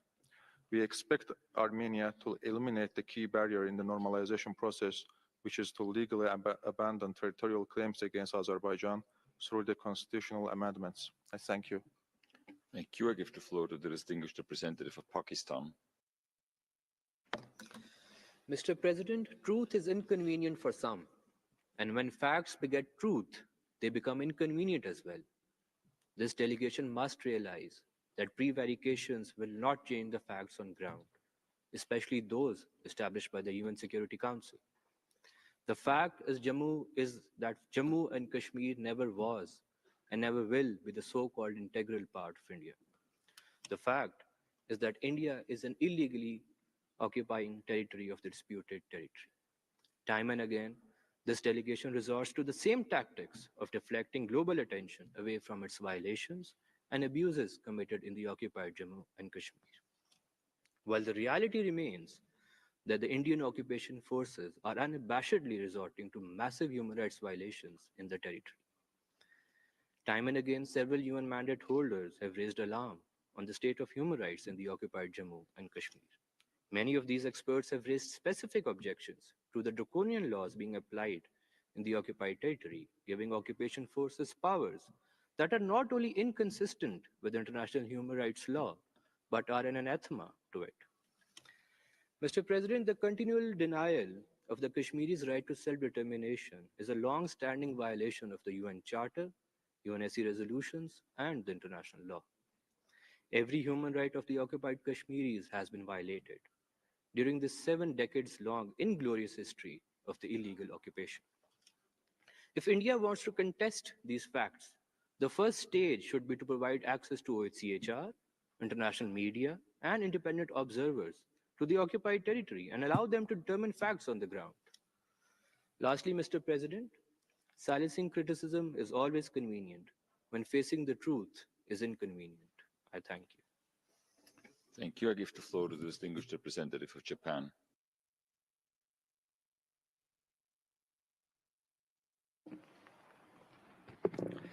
Thank you, Mr. President. My delegation would like to exercise the right of reply to the statement made by North Korea in this session. It is regrettable that unfounded statements have been made regarding history. Any nation or region should be humble about its own history and must take it seriously. Japan has been diligently maintaining this stance, and Japan's progress as a peaceful nation after the war is a testament to this. Japan has consistently respected democracy and human rights and contributed to peace and prosperity in the Asia-Pacific region and the international community for 80 years since the end of World War II. Referring to comfort women as sexual slavery does not reflect the facts, and therefore this expression should not be used. The claim and figures that North Korea mentioned regarding Japan are groundless and based on factual errors. The claims North Korea on the issue of abductions are based on erroneous recognition. The families of the victims are now well advanced in age, and some of them have passed away. There is no time to lose before we resolve the abduction issue. Japan strongly urges North Korea to return all the abductees to their homes immediately. I thank you. Thank you. I give the floor to the distinguished representative of the Republic of Korea. Thank you, Mr. President. My delegation would like to exercise the right of reply to the statements of the North Korean delegation. We will not respond to each and every groundless accusation directed at my government. Rather than making these baseless accusations against my government, Sorry, continue, please. Sorry. Okay.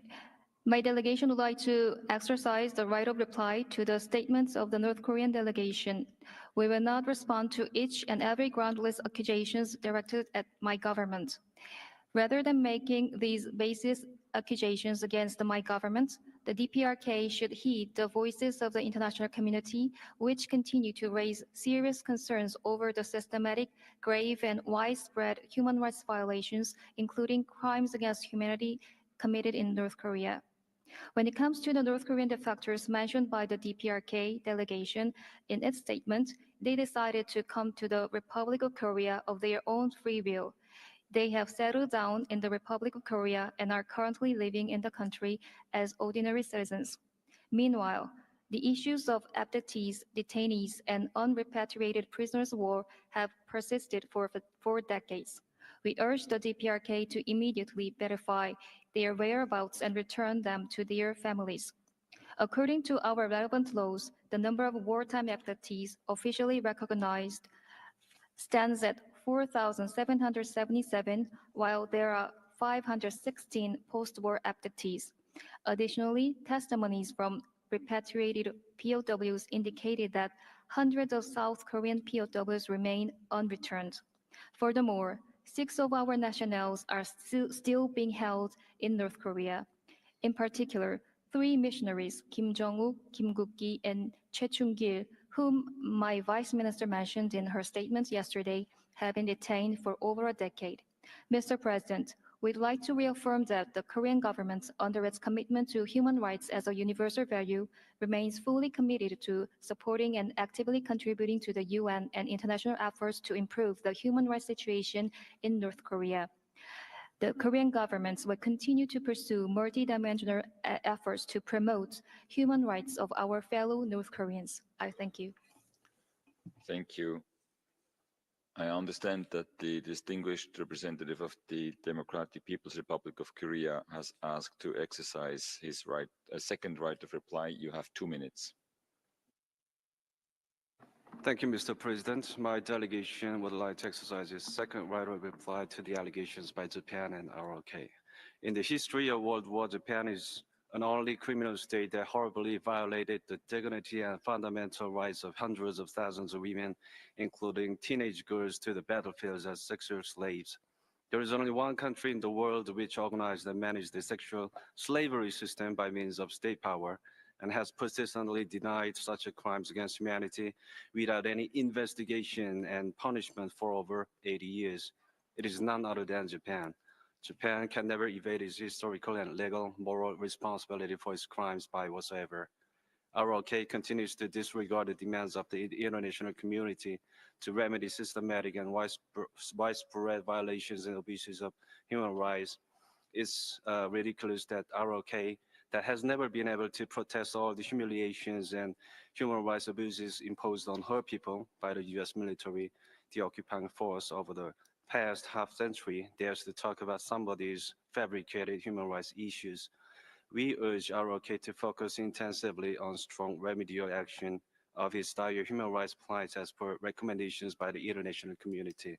For us, the sophism of ROK against the DPRK can only be heard as the sighs of those who are cornered by the inferiority in all areas of political and social life. Thank you. I give the floor to the distinguished representative of Japan. You have 2 minutes.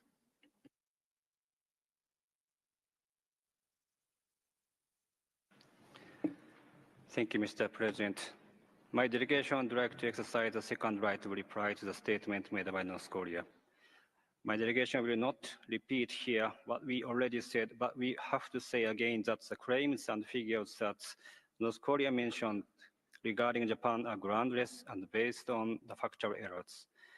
Having humbly accepted the facts of history, Japan has sincerely addressed various issues for almost 80 years since the end of World War II. In this way, Japan has been actively contributing to international peace and security. Again, referring to comfort women, word sexual slavery does not reflect the facts, and therefore this expression should not be used. I thank you, Mr. President.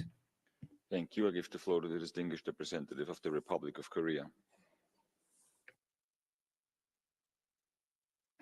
Thank you, Mr. President. It is regrettable that we are compelled to exercise a second right of reply to the statements of the North Korean delegation. I will not repeat the points already made in my previous statement.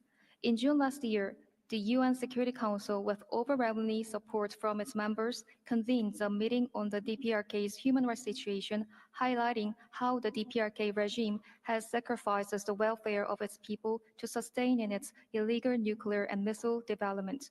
We are particularly concerned that the DPRK funds its illegal weapons programs through severe human rights violations, including forced labor.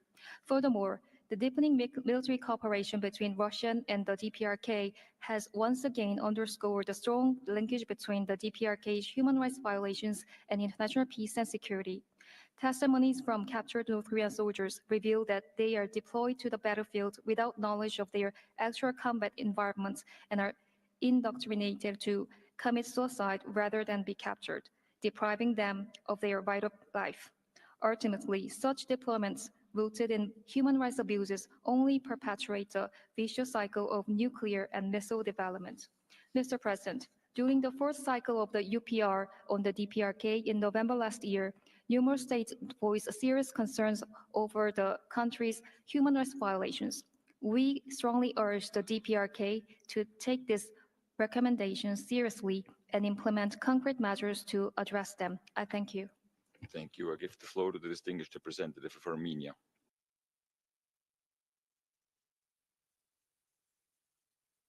President, we feel compelled to take the floor for the second time in order to reject attempts to distort the facts and evade responsibilities by Azerbaijan. Azerbaijan's state-sponsored policy of Armenophobia and ethnic hatred is documented by UNHRC, which has raised alarm over Azerbaijan's failure to combat deep-rooted anti-Armenian sentiment at the highest level of the government. The ICJ, in its provisional order of December 7, 2021, ordered Azerbaijan to take all necessary measures to prevent and punish acts of racial hatred and violence against Armenians. Yet today this harmful ideology continues and has even reached an alarming levels, as evidenced by the recent statements of President Ilham Aliyev. In his recent bellicose, the President of Azerbaijan referred to Armenia as a fascist state formed by the proponents of fascist ideology, which must be eradicated either by the Armenian leadership, will destroy it, or we will. We have no other choice. These statements of Azerbaijan are being increasingly echoed in so-called Western Azerbaijan narrative, which is sponsored by the top leadership of Azerbaijan, implying to 60% of the sovereign territory of the Republic of Armenia, which is referred to as territory presently under the control of the political and legal unit called Republic of Armenia. If combined with Azerbaijan's multi-million-dollar procurement of weapons, this rhetoric reveals a growing and deliberate threat emanating from Azerbaijan against Armenia. Azerbaijan's state policy of hatred against Armenia is manifested also in systematic destruction of Armenian cultural heritage in Nagorno-Karabakh. Armenian churches, monasteries, cemeteries, and historical landmarks are being destroyed and razed or misrepresented to eradicate their identity. The SR on cultural rights called it cultural cleansing. Chers collègues. Your Excellencies, dear colleagues, given that it is always necessary to remind speakers that they have to use language which is commensurate with the inherent dignity which is proper for a dialogue on human rights. I very much hope for your cooperation to make sure that our discussion can be conducted with the respect that it merits. Everyone can express their point of view, but it must remain or be spoken in a respectful way. Tolerance must be one of the hallmarks of this Human Rights Council. It is with this in mind that if there are no further requests for the floor, I will now close the high-level segment and the general segment of the 58th session of this council. Your Excellencies, distinguished colleagues, before we continue, we need to tackle issues relating to procedure and the organization of the meeting. I wish to remind you that during the organizational meeting of the 3rd of February, we considered the program of work of the 58th session of the Human Rights Council, and a revised version of the program of work dating 25 February was circulated yesterday. I'm convinced that the program of work can be approved unamended because it is an evolving document and that changes can be made throughout this session. If I see no objection, I declare that the program of work of the 58th session of the Human Rights Council stands adopted. Your Excellencies, distinguished colleagues, allow me to remind you that the online registration system for the speakers list for interactive dialogues, the general debates, and the interactive dialogues opened on the 17th of February. The speakers list will be closed about 15 minutes after the beginning of each debate, dialogue, or interactive dialogue. The online registration on the speakers list for the adoption of the outcome documents of the UPR will be open from Monday 10 March at 9 a.m. to Thursday 13 March at 6 p.m. and no registration will be possible after this date.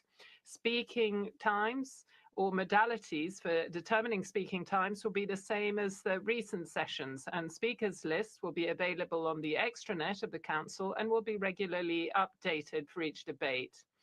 Allow me to remind you that the deadline or limit for the submission of draft resolutions has been set at Friday, 21st of March at 1 p.m.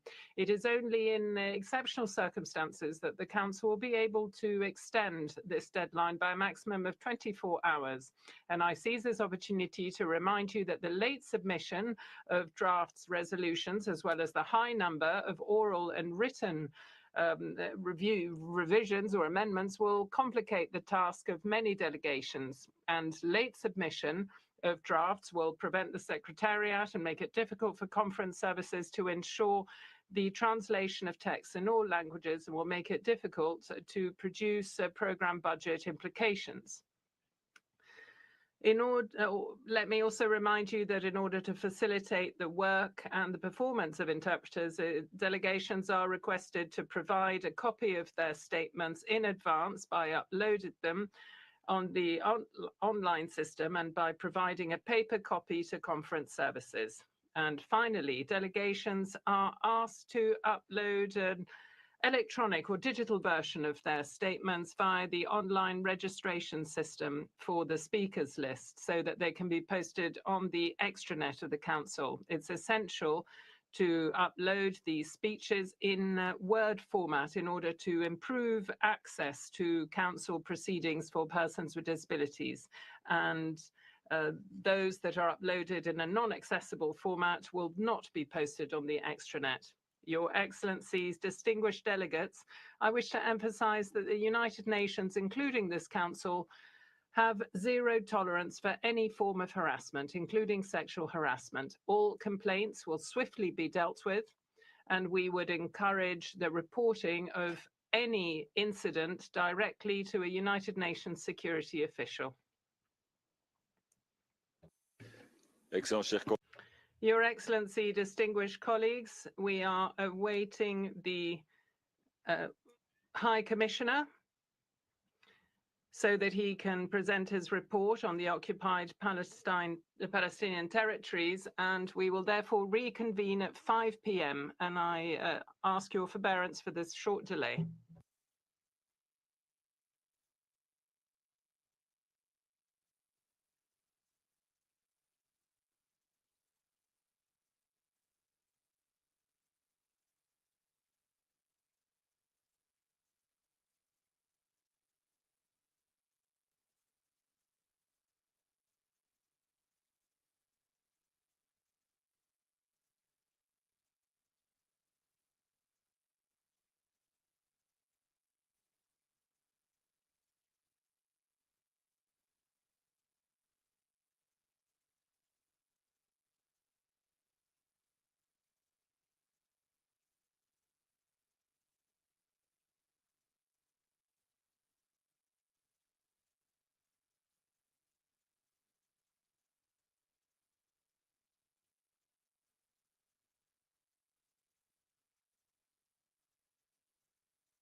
Excellence. Excellencies, colleagues.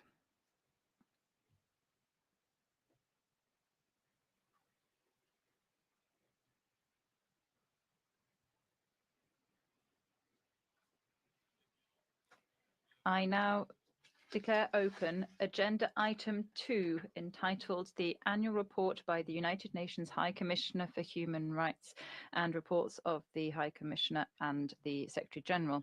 We will now begin the interactive dialogue on the report by the High Commissioner on the situation of human rights in the occupied Palestinian territories, including East Jerusalem, in accordance with Resolution 55/28. I have the pleasure of welcoming Mr. Volker Türk, High Commissioner for Human Rights, to introduce his report. The list of speakers will be closed in 15 minutes. High Commissioner, you have the floor. Thank you, President. We are at an inflection point in the crisis in the occupied Palestinian territory.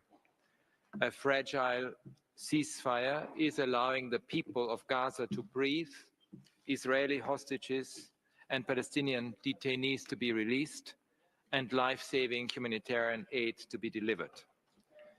At this tenuous moment, the world must ask itself how to resolve this decades-old conflict and stop the cycle of violence. Any plans for a better future must deal with the past, so accountability and justice for violations are crucial. For more than 57 years, people in Gaza and in the West Bank, including East Jerusalem, have been suffocating under Israeli occupation. They have been denied their most basic human rights, from the right to self-determination, to freedom of movement, to an adequate standard of living. In Gaza, they have been subjected to blockades amounting to collective punishment. In the West Bank, illegal settlements and violence have been growing for decades, in violation of international law, with a significant increase over the past 3 years. Most of these violations have gone unpunished.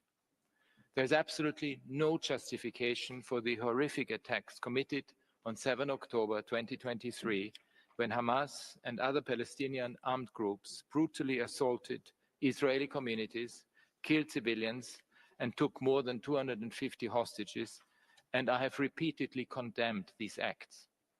And nothing justifies the appalling manner in which Israel has conducted its military operations in Gaza, which consistently breached fundamental principles of international humanitarian law. According to the Gaza Ministry of Health, more than 48,000 people, most of whom are women and children, have been killed. Over 35,000 children have lost one or both parents. More than 1,054 medical personnel have been killed, with many others injured or detained by Israeli forces.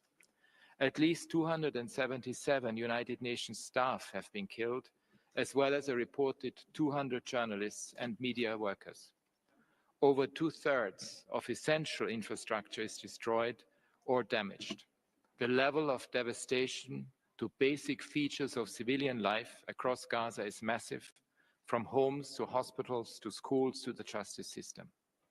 Restrictions imposed by Israel, despite its obligations as occupying power, have created a humanitarian catastrophe, and an estimated 90% of the population has been displaced, often multiple times.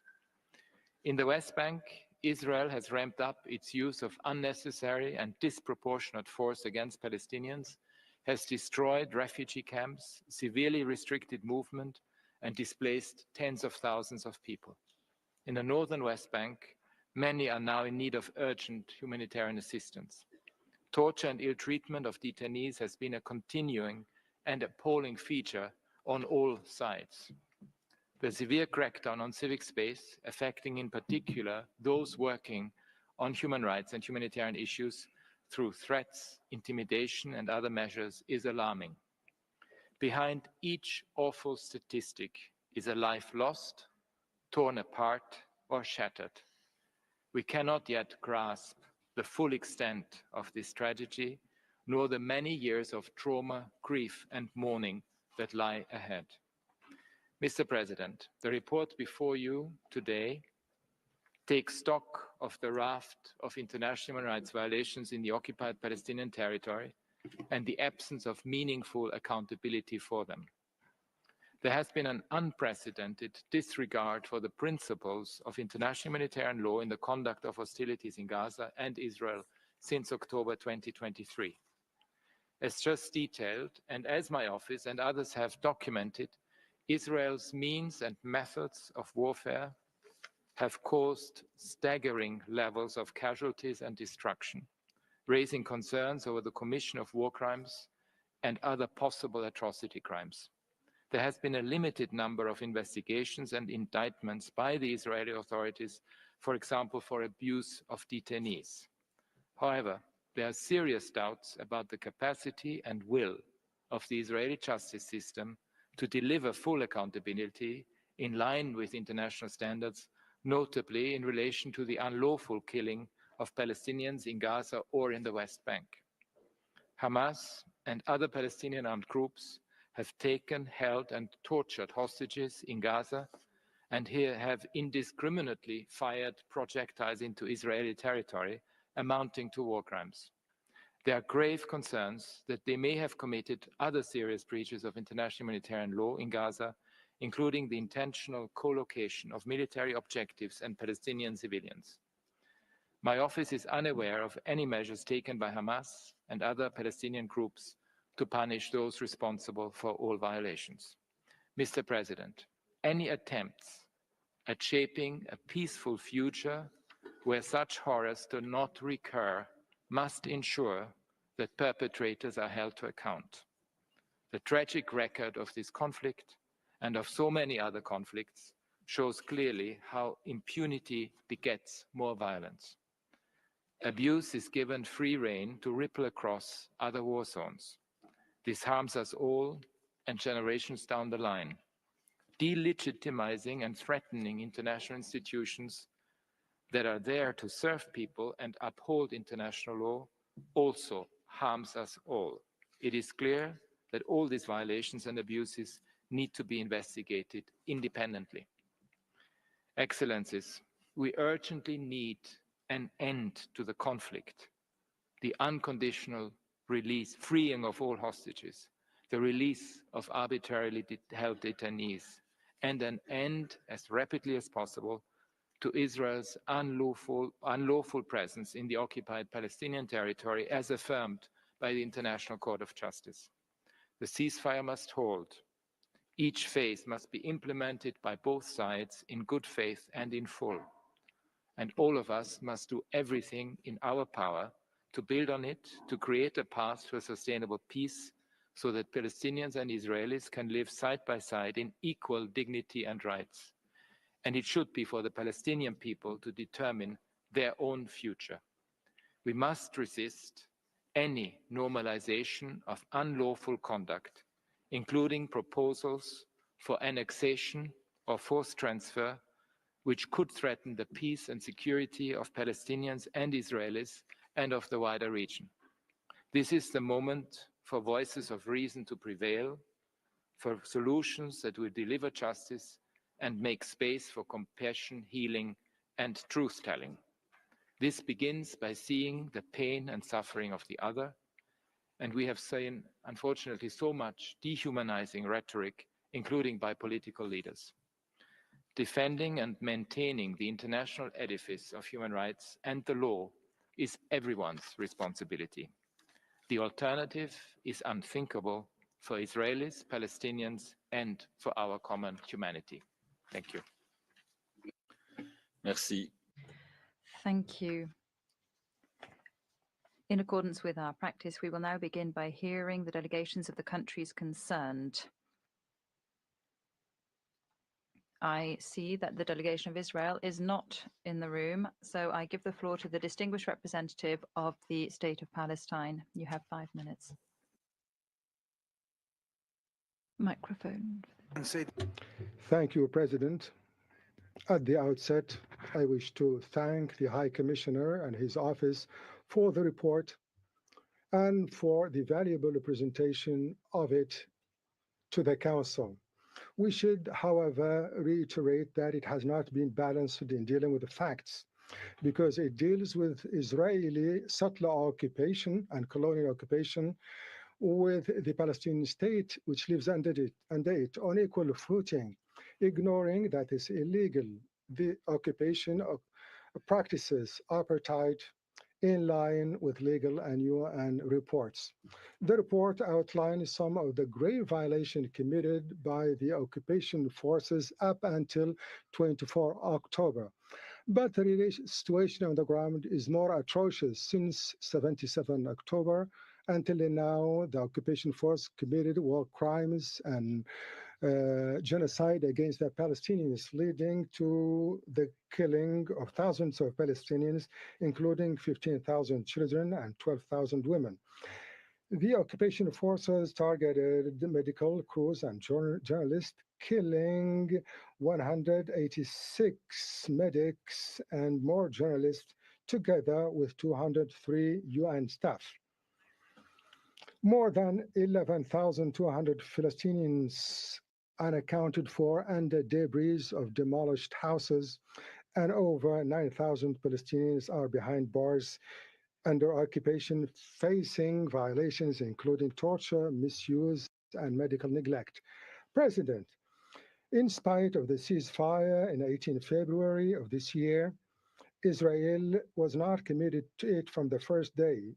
Occupation forces killed 132 Palestinians during the truce and injured 900 in immediate target of civilians returning to their homes and who want to remove the debris. However, we see some sides lately calling for the displacement of Gazans and refusing their return, which is in grave violation against humanity and a war crime in line with Roma Pact. The occupying power uses hunger as a weapon of war, ignoring the ICJ orders, which compels it to allow entry of humanitarian aid. 2/3 of needed trucks have been allowed in, and tents have been denied, together with mobile homes, in spite of the need to have them, in addition of a denial of entry of heavy equipment to remove debris. It has impeded access of food, medics, and slowing the work of hospitals, which has been destroyed by Israeli shelling.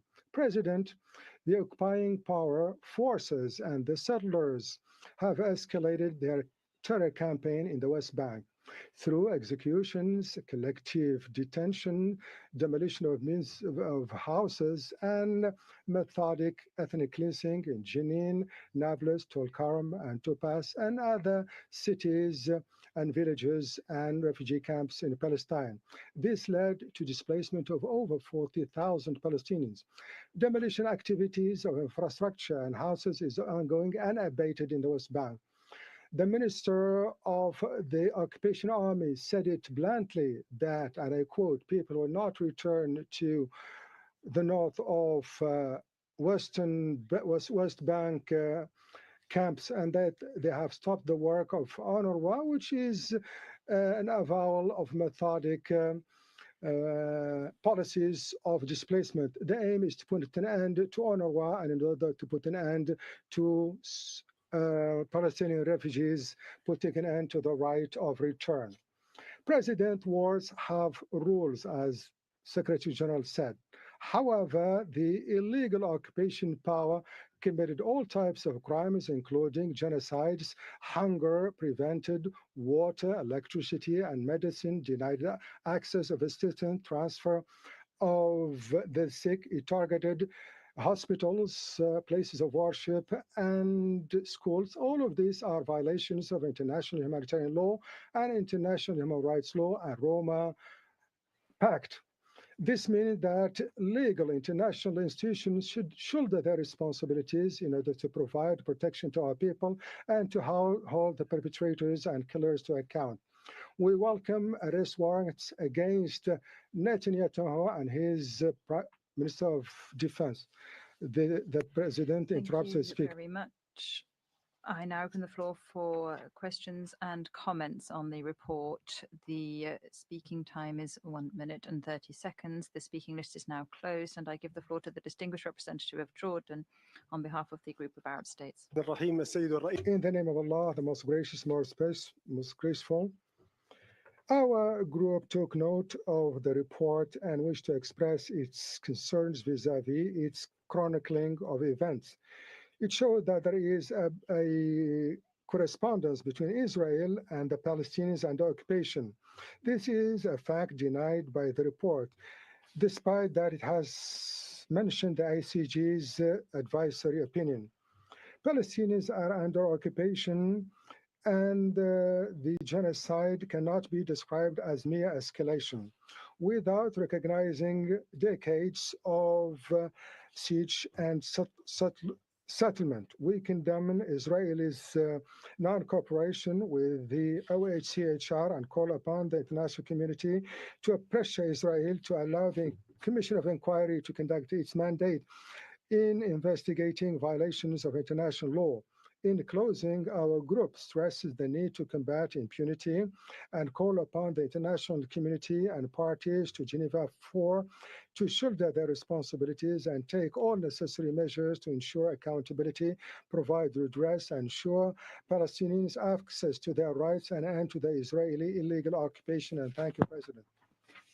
The floor to the distinguished representative of Kuwait on behalf of the Cooperation Council for the Arab States of the Gulf. Thank you, President. Our countries took note of the report on the situation of human rights in the occupied Palestinian territories. We condemn the escalation of violations against the Palestinians by the occupying power. This occupying power, which violates international law and principles of human rights in Gaza Strip. We have seen the most heinous crimes against civilians over a year and a half. This included denying entry of assistance, destroying facilities, and ending the work of UNRWA. In this light, we applaud the efforts by Egypt and Qatar and the US in order to reach a ceasefire and exchange of prisoners, and we call for entry of assistance without impediment in order to reach a permanent ceasefire. In the West Bank, the occupation conducts large-scale attacks and conducts a collective punishment with disregard of the death of civilians and in violation of international law. In closing, we see that the two-state solution ensures stability and peace and call for doubling diplomatic efforts to find a comprehensive and just law that guarantees the rights of Palestinians to have their own independent state in 1967 borders with East Jerusalem as its capital. And thank you, President.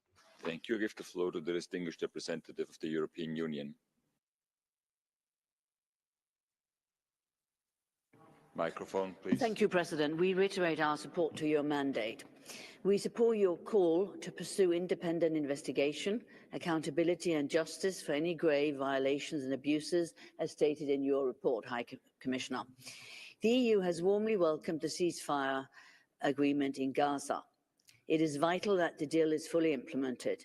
The EU recalls the need to fully implement the ICJ orders, which are legally binding. While welcoming the increase of aid entering Gaza since the ceasefire, the EU reiterates its calls for access to humanitarian aid and that aid can be effectively distributed, including by UN agencies and notably UNRWA. The EU reiterates its condemnation in the strongest term of the terrorist attacks conducted by Hamas against Israel on 7th October. In exercising its right to defend itself, Israel must fully comply with its obligation under international law. The EU strongly condemns the further escalation in the West Bank, including East Jerusalem. The EU reiterates its call on Israel to cooperate fully with the UN, including human rights mechanisms. The EU will remain committed to a comprehensive, just and lasting peace based on the two-state solution. The EU underlines the vital role of civil society and hopes that cooperation with civil society will remain unhampered. Thank you. Thank you. I give the floor to the distinguished representative of Ghana on behalf of the Group of African States. Mr. President, I have the honor to deliver the statement on behalf of the African Group. The full version will be posted on the extranet. The African Group extends its appreciation to the High Commissioner for this report. The group remains deeply concerned about the persistent lack of accountability for the violations committed against the Palestinian people and its exacerbation in light of the unprecedented humanitarian catastrophe caused by brutal Israeli aggression in Gaza, as well as escalation of violations committed by Israeli forces in the West Bank. Stemming from its common values and principles that stand strongly against colonialism, oppression, and apartheid, the African Group reaffirms the centrality of the just cause of Palestinians and steadfastness of its support to the historic struggle of the Palestinian people to realize their rights to self-determination and establish their independent state based on the 4th of June 1967 borders with East Jerusalem as its capital. The African Group calls on Israel to fully comply with the provisional order issued by the International Court of Justice and reiterates its unflinching support to relevant UJA resolutions on Palestine and declared positions of the UN Secretary General on the ongoing atrocities committed in Gaza despite the recently assigned ceasefire agreement, which can inevitably lead to serious repercussions on the state of peace and security in the Middle East. The African Group underscores the necessity of resolving the Palestinian... I give the floor to the distinguished representative of Pakistan on behalf of the Organization of Islamic Cooperation. Thank you, Mr. President. The OIC Group thanks the High Commissioner for the presentation and takes note of the report prepared by his office. We have just heard from the State of Palestine and stand with the Palestinian people in complete solidarity and unwavering support. Events before, during, and after the reporting period have laid bare the illegal occupying power's utter disregard for its human rights and humanitarian obligations. Attempts to strike a balance can only favor the occupying power. We must therefore guard against false equivalence between the occupying power and those under its illegal occupation. The OIC Group condemns in the strongest terms Israel's horrific and shocking crimes in the Gaza Strip in the context of the crime of genocide. We categorically reject the forced displacement of Palestinian citizens inside or outside their land and call for the withdrawal of occupation forces from the entirety of Gaza. Mr. President, no pretext can ever justify what the Palestinian people have suffered and continue to suffer in Gaza, East Jerusalem, or the West Bank. No category of protections has been left unviolated. The OIC Group calls for credible steps to prevent the obliteration of evidence and to hold the perpetrators accountable. We also call for immediate and effective steps to bring an end to the illegal occupation of Palestine consistent with the ICJ advisory opinion of 19 July 2024. Thank you. Thank you. I give the floor to the distinguished representative of Saudi Arabia. Thank you, President. My delegation has examined the report of the High Commissioner about the human rights situation in the occupied Palestinian territories. In this regard, we reiterate our categorical rejection to any impingement on the rights of the Palestinian people, whether through settler Israeli policies or by annexation or efforts to displace the brotherly people of Palestine. We reiterate our commitment to the Palestinian people and its right to establish an independent Palestinian state on 1967 borders with East Jerusalem as its capital, and would like to further mobilize the international community in favor of the rights of the Palestinian people in line with the UN General Assembly resolutions. The Kingdom will continue to stand by the side of the brotherly people of Palestine, whether through diplomatic offices or through the provision of humanitarian aid. And in conclusion, we reiterate that there is no sustainable and fair peace without the Palestinian people receiving all of their legitimate rights based on the international framework of legitimacy. Thank you, President. Thank you. I give the floor to the distinguished representative of Kuwait. Shukran, Sayyid Rais. Thank you, President. My delegation would like to associate itself with the statements delivered by the groups it belongs to, and we have taken note of the report presented by the High Commissioner. Mr. President, there are no words that will faithfully depict what is going on in the occupied Palestinian territories in light of the crimes and abuses by the occupying power and the flagrant abuses to international humanitarian law and the UN Charter. We are before a moral and human responsibility before the Palestinian people. After a year of war in Gaza, while we were hoping for an end to the bloodshed and an end to the operations of the occupying powers military, we're witnessing threats to evict the Palestinian people from Gaza and the West Bank and refusing the return of the refugees and continuing to target assets and infrastructure. We call upon the international community to shoulder its responsibility in favor of the Palestinian people, and we reiterate our principled stance in favor of an independent Palestinian state with East Jerusalem as its capital on the borders of the 4th of June 1967, based on international legitimacy and the Arab Peace Initiative. Thank you, President. Thank you. I give the floor to the distinguished representative of Canada. Thank you, High Commissioner, for your update. Canada fully supports the ceasefire in Gaza. Parties must negotiate subsequent phases with the purpose of ending hostilities permanently. There has been unbearable suffering and loss over the past 15 months, precipitated by Hamas's terrorist attacks on October 7th, 2023. We condemn these attacks and call for the release of all remaining hostages. Civilians, particularly women, children, journalists, humanitarian and health workers, have borne the brunt of this conflict. More than 47,000 people have been killed, alongside mass displacement, the collapse of basic services, including access to food, water, and medicine, and the destruction of civilian infrastructure. Israel must allow immediate, unimpeded access for humanitarian assistance. All parties should refrain from actions that put at risk the safety of civilians and must refrain from unlawful attacks on civilian objects, such as medical facilities and schools. There must be credible investigations into all allegations of human rights violation, including of sexual and gender-based violence in Israel and in the occupied Palestinian territories. Accountability is essential. Impunity is unacceptable. Canada remains committed to a two-state solution where Israelis and Palestinians can live side by side in peace and security. Thank you. Merci. Je donne la parole. Thank you. I call on the distinguished representative of Switzerland. President, Switzerland thanks the High Commissioner for his report. Switzerland is alarmed by recent images of the handover of the bodies of Israeli hostages and explosions in Bat Yam, and by the ongoing intensification of military operations in the West Bank. Switzerland calls for the full implementation of the 15th of January agreement with a view to putting an end to this devastating war despite recent events. The Israeli occupation that has been ongoing since 1967 is illegal, as noted by the International Court of Justice, and it must cease. Transfer of populations is forbidden by international humanitarian law. Switzerland is deeply concerned by escalating violence in the West Bank, including in East Jerusalem, which is causing numerous victims, and also the massive destruction of infrastructure and major population displacement. At the same time, attacks, threats, and intimidations by settlers are worsening the situation. Switzerland firmly condemns human rights violations of international humanitarian law and human rights committed by all sides. We call for everyone to abide by their obligations and international law. Accountability and the fight against impunity are crucial for victims and for sustainable peace. Independent investigations should be carried out into all allegations of violations so that the perpetrators are brought to justice. Only a two-state solution with Israel and Palestine, of which Gaza is an integral part, can succeed. Jordan.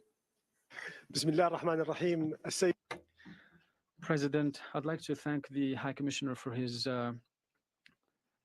briefing, and I call upon him to continue his efforts based on his mandate. The advisory opinion that we've heard from the ICJ was clear from last year. The Israeli occupation in the occupied Palestinian territory is illegitimate. As is evidenced in the report that we've just heard, there are abuses and crimes that have been perpetrated, and the process that needs to be taking place is to ensure redress for the victim and to deter and punish the perpetrator. But in the logic of today, even when we see the killing and the destruction and the abuses, those things have become usual and natural in the occupied Palestinian territories. So are the cries of children. Nobody is listening to them in a flagrant affront to our common values. Mr. President, accountability is of the essence in the occupied Palestinian territories, and this is part and parcel of this Council's mandate, including other mandates. So the necessary resources need to be afforded to the High Commissioner's office to enable it to fulfill that mandate and to ensure that the principle of non-impunity is guaranteed and that we all put an end to the deprivation of the Palestinian people from their rights, freedom, security, and statehood. Thank you, President. Thank you. I give the floor to the distinguished representative of Turkey. Mr. President, Israel has been implementing a denial policy against Palestine, Palestinian people, and their inalienable rights for decades. After October 7th, this policy has turned into an unconscionable aggression. Israel has killed 50,000 Palestinians, majority of them women and children. Millions of Palestinians in Gaza were displaced from their homes who faced only rubble upon their return. Palestinians in Gaza are unable to access basic human needs, clean water, healthcare and shelter. Humanitarian aid must be provided unhindered. Those who commit crimes must be held accountable before the law. Turkey has submitted its declaration of intervention before the ICJ. Mr. President, the current ceasefire must be made permanent. International community should insist that Israel walk the path of peace. The Israeli occupation of the West Bank is expanding. The recent attacks of Israeli forces to 3 refugee camps have led to forced displacement of nearly 40,000 Palestinians. There are extremist groups in Israel calling for the annexation of the West Bank. The international community should oppose firmly Israel's occupation attempts and aggression. For the sake of peace in the region, the establishment of a sovereign, independent and contiguous Palestinian state based on pre-1967 borders with East Jerusalem as its capital should no longer be delayed. Thank you. Thank you. I give the floor to the distinguished representative of Australia. Thank you, President. Australia welcomes a ceasefire in Gaza after 15 months of conflict and a devastating loss of civilian life.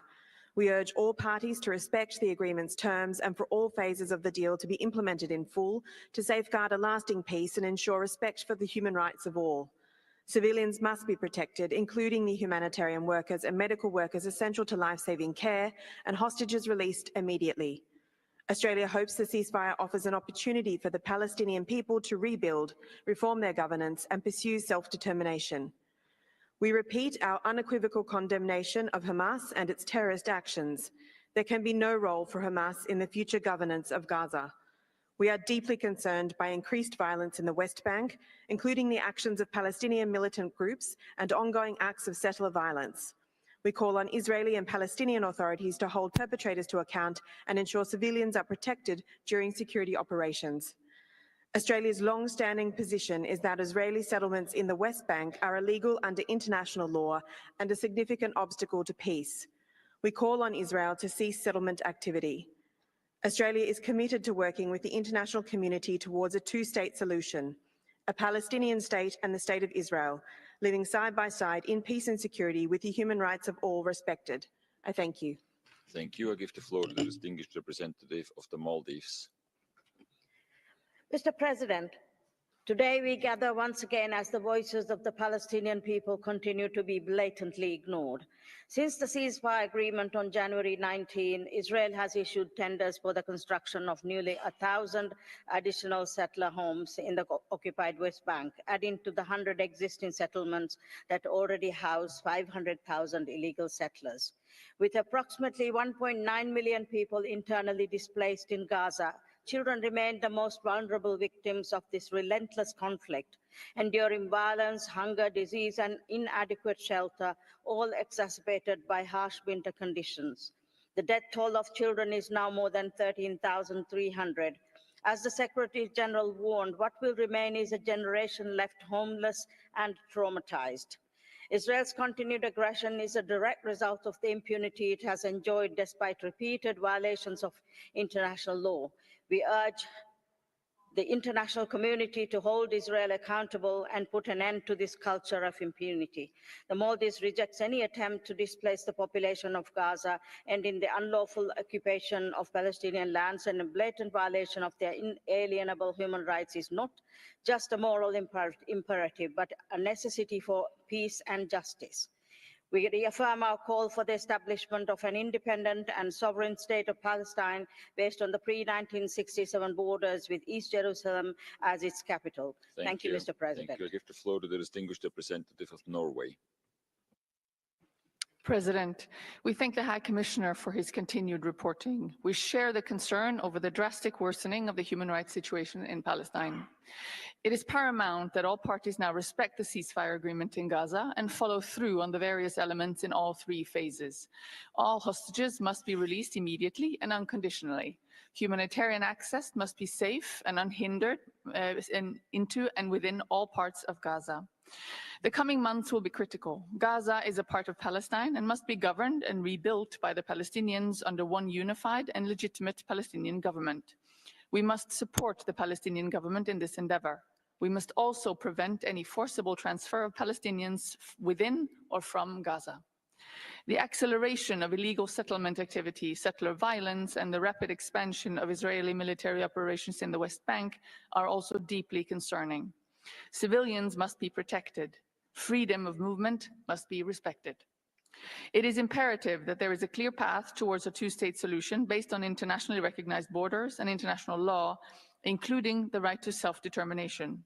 This is why Norway, together with Saudi Arabia and the European Union, has taken a leading role in the Global Alliance for the implementation of the two-state solution. High Commissioner, what is your assessment of the implementation of the UNRWA legislation adopted by the Knesset, and how will this affect your priorities ahead? I thank you. Thank you. I give the floor to the distinguished representative of Portugal. Portugal welcomes the High Commissioner's report and expresses its deep concern with its findings on the alarming deterioration of the situation in the OPT. Portugal strongly condemns the unjustified terrorist attacks of October 7, including the taking of hostages and acts of sexual violence. Portugal deplores the unacceptable number of civilian casualties resulting from the military operations by Israel in Gaza, which have led to an unprecedented level of destruction and to the collective punishment of civilians. We welcome the ceasefire agreement and call for its full and timely implementation, allowing for an end to hostilities, the release of all hostages, and the impeded access of humanitarian aid to Gaza. We recall the irreplaceable role and unique mandate of UNRWA and call for the withdrawal of legislation hindering its operations. As regards the West Bank, Portugal condemns the expansion of Israeli settlements, which are illegal under international law, and remains concerned about the increase of violence by extremist settlers who must be held accountable. Political solution remains the only way forward to a just and lasting peace based on the two-state solution. Therefore, Portugal opposes all actions that undermine its viability, including the forced displacement of Palestinians.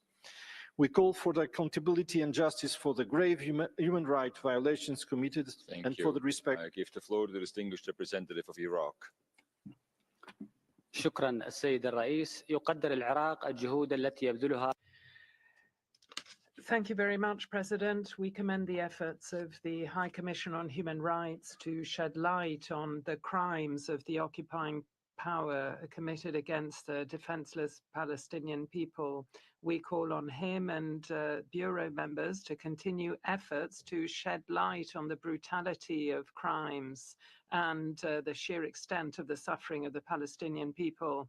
The humanitarian situation in the occupied Palestinian territory is serious. The genocidal war and persecutions continue, particularly in Gaza, and we categorically condemn the war crimes, genocidal crimes perpetrated by the genocidal power, and ask for accountability for the perpetrators of these abject crimes and compensation for the victims.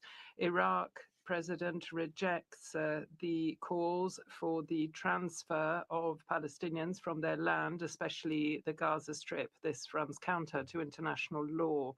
We call for better access of urgent humanitarian aid, and we believe UNRWA should be allowed to continue to support the Palestinian people. We ask for Israel to shoulder its legal and moral responsibility and to allow the Palestinian people.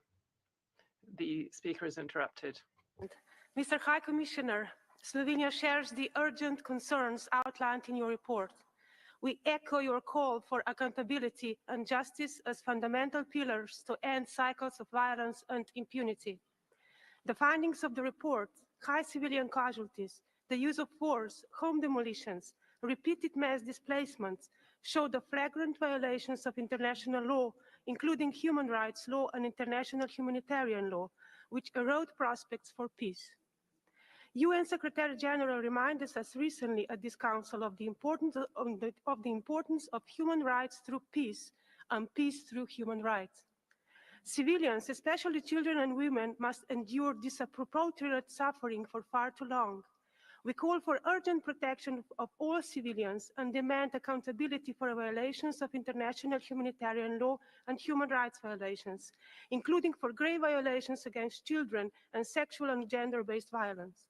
We must act decisively by demanding compliance with international legal obligations, including UN Security Council resolutions, supporting impartial monitoring and ensuring aid reaches those in need. Slovenia remains steadfast in its commitment to human rights, justice, and a future where Palestinians and Israelis coexist in peace, security, and dignity. I thank you. Thank you. I give the floor to the distinguished representative of Spain. Muchas gracias. Thank you very much, President. The position of Spain is reflected in the statement made by the European Union. In 2002, in this very room, which has not yet been renewed, I chaired a meeting about the situation in Jenin. The city was destroyed as a result of the defensive shield process by Israel, which caused so very many deaths. And that operation served nothing. And all these years afterwards, we're seeing a new cycle of violence, as so eloquently described by the High Commissioner in his report. And I'm not going to go over the horrifying figures in that report, but we are asking the parties, first of all, that they comply with the ceasefire. Secondly, that they allow UNRWA to carry out their absolutely essential humanitarian work for people who are suffering in conditions of hunger and cold that beg a belief. And thirdly, there is a solution which requires a two-state solution. Let's just put an end to this madness. Thank you. Thank you. I give the floor to the distinguished representative of Indonesia. Thank you, Mr. President. Indonesia reaffirms our unwavering solidarity with the Palestinian people. Their suffering has lasted for far too long, with each generation scarred by the occupying powers' blatant disregard for human rights and humanitarian obligation. We are deeply appalled by the mounting verified reports of grave violations amounting to war crimes and crimes against humanity committed by Israel. Striking schools and hospitals is indefensible. Forcing 90% of Gaza population into displacement is unacceptable. An estimated 64,000 Palestinian deaths cannot be ignored. Mr. President, Indonesia rejects any attempt to forcibly displace Palestinians or alter the OPT's demographic. Such action block the realization of an independent and sovereign Palestinian state under the 1967 borders with East Jerusalem as its capital. We also denounce Israel legislation targeting UNRWA. The occupying power cannot ignore its duty to ensure and facilitate aid. Indonesia demands swift action to ensure Israel complies with the ICJ's order, prevent genocide, cease attacks on civilians, and allow displaced Palestinians to return home safely and with dignity. I thank you, Mr. President. Thank you. I give the floor to the distinguished representative of the Democratic People's Republic of Korea. Thank you, Mr. President. The DPRK delegation deeply concerns about the recent development in the Gaza Strip, causing widespread public outrage and concern as Israel is openly committing genocidal acts, ethnic cleansing, and annexation under active U.S. patronage. The Gaza Strip and the West Bank are the inherent territory of the Palestinian people, as is clearly stipulated in the UN resolutions. Instead of delivering protection and humanitarian aid for the suffering Palestinians, Israel is brutally killing and forcibly displacing numerous civilians. It is a heinous crime against humanity that deprives the Palestinian people of their rights to existence and development. We oppose and reject in the strongest terms all sorts of attempts to deny the Palestinian people's rights to existence and development. We express our invariable support to and solidarity with Palestinian people in their struggle to establish an independent state with the East Quds as its capital, and with Arab nations in their just efforts to seek a fair settlement of the question of Palestine. Thank you. Thank you. I give the floor to the distinguished representative of Vanuatu. Thank you, Mr. President, and we thank the High Commissioner for his report. Vanuatu welcomes the Gaza ceasefire hostage and prisoner release deal, which brings hope for millions of people whose lives have been ravaged by the conflict. Despite this, Vanuatu is gravely concerned about the crisis in the occupied Palestinian territories, the civilian deaths, and the dire humanitarian situation in Gaza, as well as in Israel, perpetuated by all parties. We join your plea for all human rights to be respected. We call for rapid, safe, and unimpeded humanitarian relief to be provided to all civilians. There is an urgent need to maintain hospital and other medical services and public health with special regard for the health requirements of women, girls, and the vulnerable population. And we call for the effective implementation of the ceasefire in Gaza and call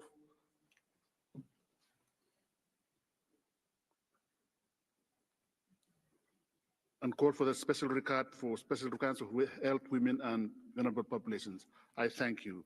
Thank you. I give the floor to the distinguished representative of the United Arab Emirates. President, we have taken good note of the High Commissioner's report on the human rights situation of the OPT, and we express our concerns as to the human rights violations and Israeli policies and practices which run counter to international law and international humanitarian law in the occupied Palestinian territory. A ceasefire is a good starting point, and the parties must respect the conditions. We welcome the efforts of Qatar, Egypt, and the United States in order to reach such an agreement. We categorically reject any attempt to try and displace the Palestinian people from their land and call for reconstruction in Gaza based on an inclusive and lasting peace inspired by a two-state solution. It is necessary to avoid the conflict spilling over into the region. We reiterate our position in support of the brother people of the Palestinians and a two-state solution to create a Palestinian state which is sovereign with East Jerusalem as its capital in order to comply with international law. Thank you. Floor to the distinguished representative of the Islamic Republic of Iran. Mr. President, the Islamic Republic of Iran takes note of the Commissioner's report, which confirms that Israel has launched massive military attacks on residential areas, hospitals, and schools in blatant violation of the Fourth Geneva Convention. We are also gravely concerned by the report's finding on the forced displacement of approximately 90% of Gaza's population, many displaced multiple times, in clear violation of Article 49 of the Fourth Geneva Convention. This systematic destruction and forced expulsion amount to acts intended to destroy the Palestinian group, meeting the legal definition of genocide. Furthermore, we express outrage over unlawful killings in West Bank, constituting a flagrant breach of Article 147 of the Fourth Geneva Convention. Iran concludes that these actions by Israel amount to war crimes and bear the hallmarks of genocide.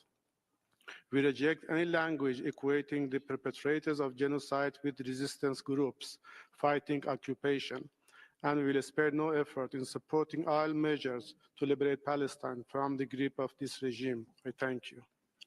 Thank you. I give the floor to the distinguished representative of South Africa.